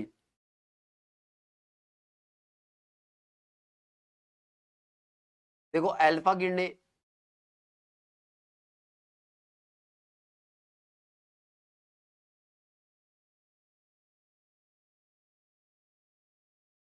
देखो कोई तत्व है मेरे पास, अगर उससे लगातार अल्फा किरणें, बीटा किरणें और जब गामा किरणें निकलती रहती है, तो उसकी ऊर्जा में क्या होती रहती है बताओ, कमी होती रहती है। मतलब वो बहुत ज्यादा सक्रिय है, वह बहुत ज्यादा क्या बताओ सक्रिय है, उसमें से ऊर्जा निरंतर निकलती रहती है, वो कभी भी चुप नहीं बैठता है, वो हमेशा सक्रिय रहता है।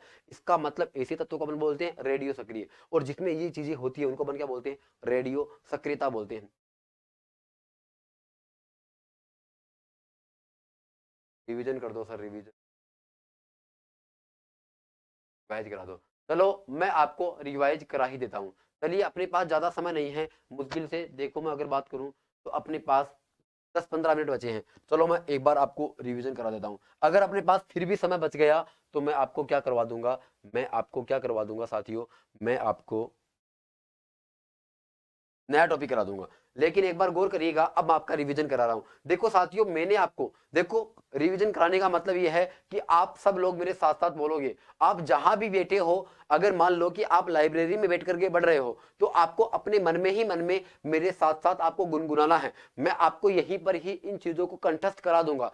मुझे पता है ऐसे टॉपिक्स को याद रखना इतना आसान कतई नहीं होता है, लेकिन जितनी बार आप अभ्यास करोगे आप उसमें उतने अच्छे पारंगत भी हो जाओगे। ये मैं जानता हूं, भली बात ही मैं इन चीजों को महसूस कर चुका हूं कि जो चीजें रटनी पड़ती है उनमें बहुत ज्यादा एफर्ट लगाना पड़ता है। जो समझने लायक चीजें होती है ना, वो एक बार दिमाग में छप जाती तो अपन भूलते नहीं है।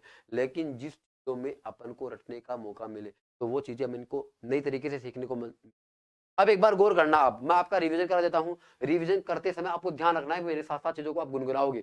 अब एक बार गौर करना, अगर मैं आपको बोलूं कि अक्रिय गैसें क्या होती है, अगर मैं आपसे पूछूं अक्रिय गैसें क्या होती है, तो आप पहले अपना उत्तर बताना, फिर मेरा जवाब सुनना। अक्रिय गैसें वो होती है जो किसी अन्य तत्वों के साथ क्रिया ना करे, क्या कहलाती है, अक्रिय गैसें। अब कोई आपको पूछे कि ये अक्रिय गैसें क्रिया नहीं करती है, तो इसका अपवाद क्या है जो क्रिया करती है। इसका कोई ना कोई अपवाद भी है। आपने देखा होगा कि जो जिनोन गैस है, उस जिनोन गैस को अपन क्या बोलते हैं, अजनबी गैस बोलते हैं, स्ट्रेंजर गैस बोलते हैं। वो स्ट्रेंजर गैस क्या होती है, वो स्ट्रेंजर गैस उसको अपन अजनबी इसलिए बोला क्योंकि वो एक दूसरी गैसों की क्या अपवाद है, और कभी और गैसें एक दूसरे से क्या करती है, क्रिया नहीं करती है।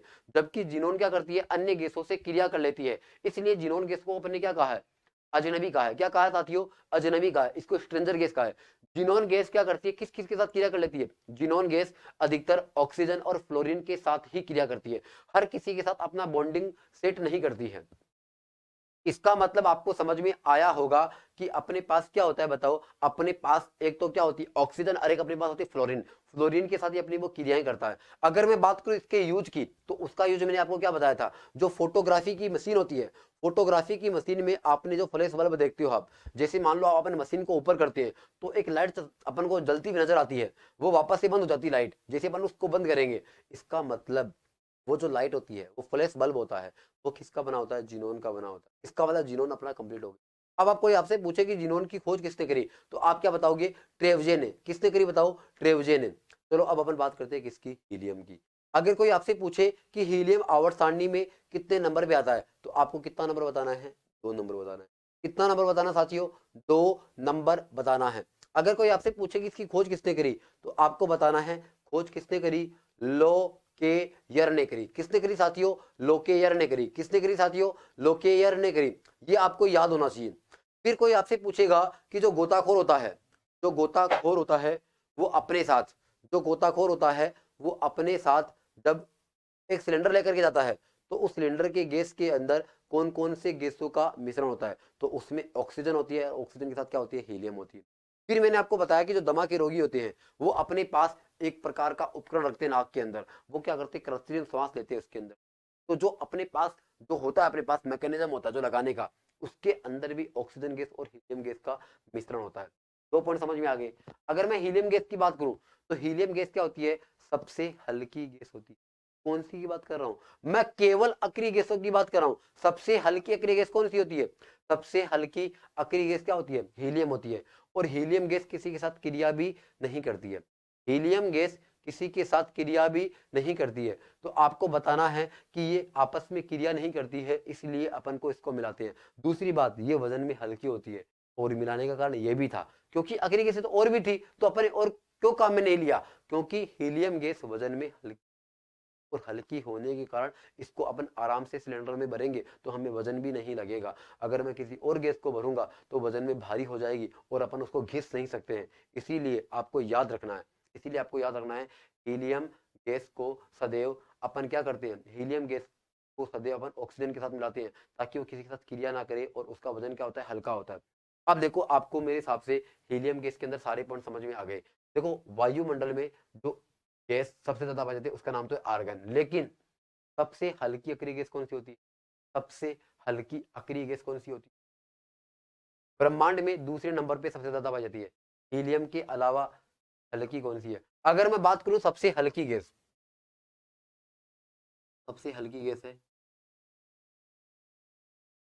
सबसे हल्की गैस कौन सी है, हाइड्रोजन। लेकिन उसके बाद में मेरे पास क्या है, लेकिन कोई आपसे पूछे कि सबसे हल्की अक्रिय गैस कौन सी है, तब आपको क्या बताना है, हीलियम बताना है।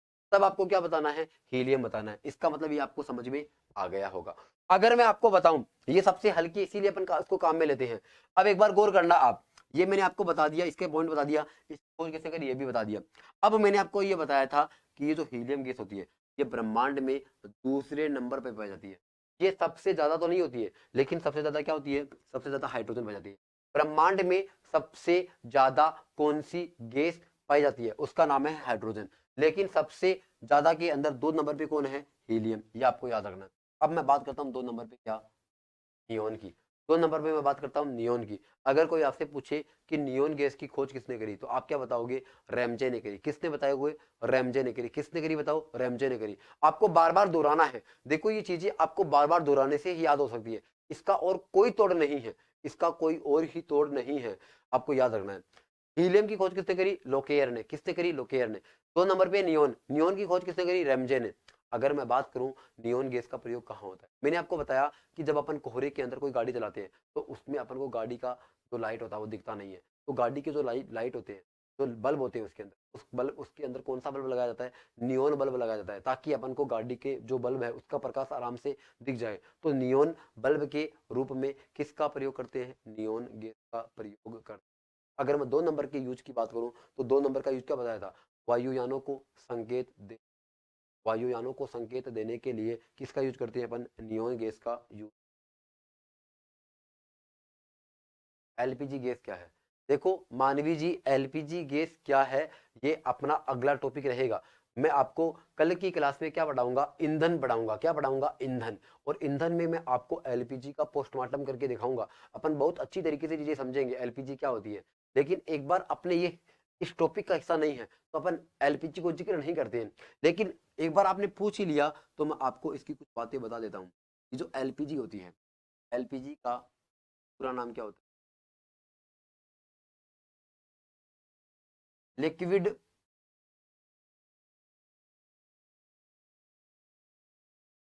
पेट्रोलियम, क्या होता है बताओ, लिक्विड पेट्रोलियम गैस होता है। क्या होता है बताओ साथियों, लिक्विड पेट्रोलियम गैस होता है। अगर कोई आपसे पूछ ले कि ये एलपीजी गैस कहाँ होती है, ये एलपीजी गैस कहाँ होती है, आपने देखा होगा अपन जब घरों में सिलेंडर काम में लेते हैं, ये कहाँ यूज होती है बताओ, घरों में। अब घरों के अंदर जो सिलेंडर होता है, अपने घरों के अंदर जो सिलेंडर होता है उस सिलेंडर के अंदर कौन सी गैस भरी जाती है, एलपीजी गैस भरी जाती है। कौन सी गैस भरी जाती है साथियों, एलपीजी गैस भरी जाती है। अगर कोई आपसे पूछ ले कि एलपीजी गैस कौन सी गैसों का मिश्रण होता है, अब आपको मैं याद करने का तरीका बता रहा हूँ। देखो ये मेरे पास क्या है यहाँ पर,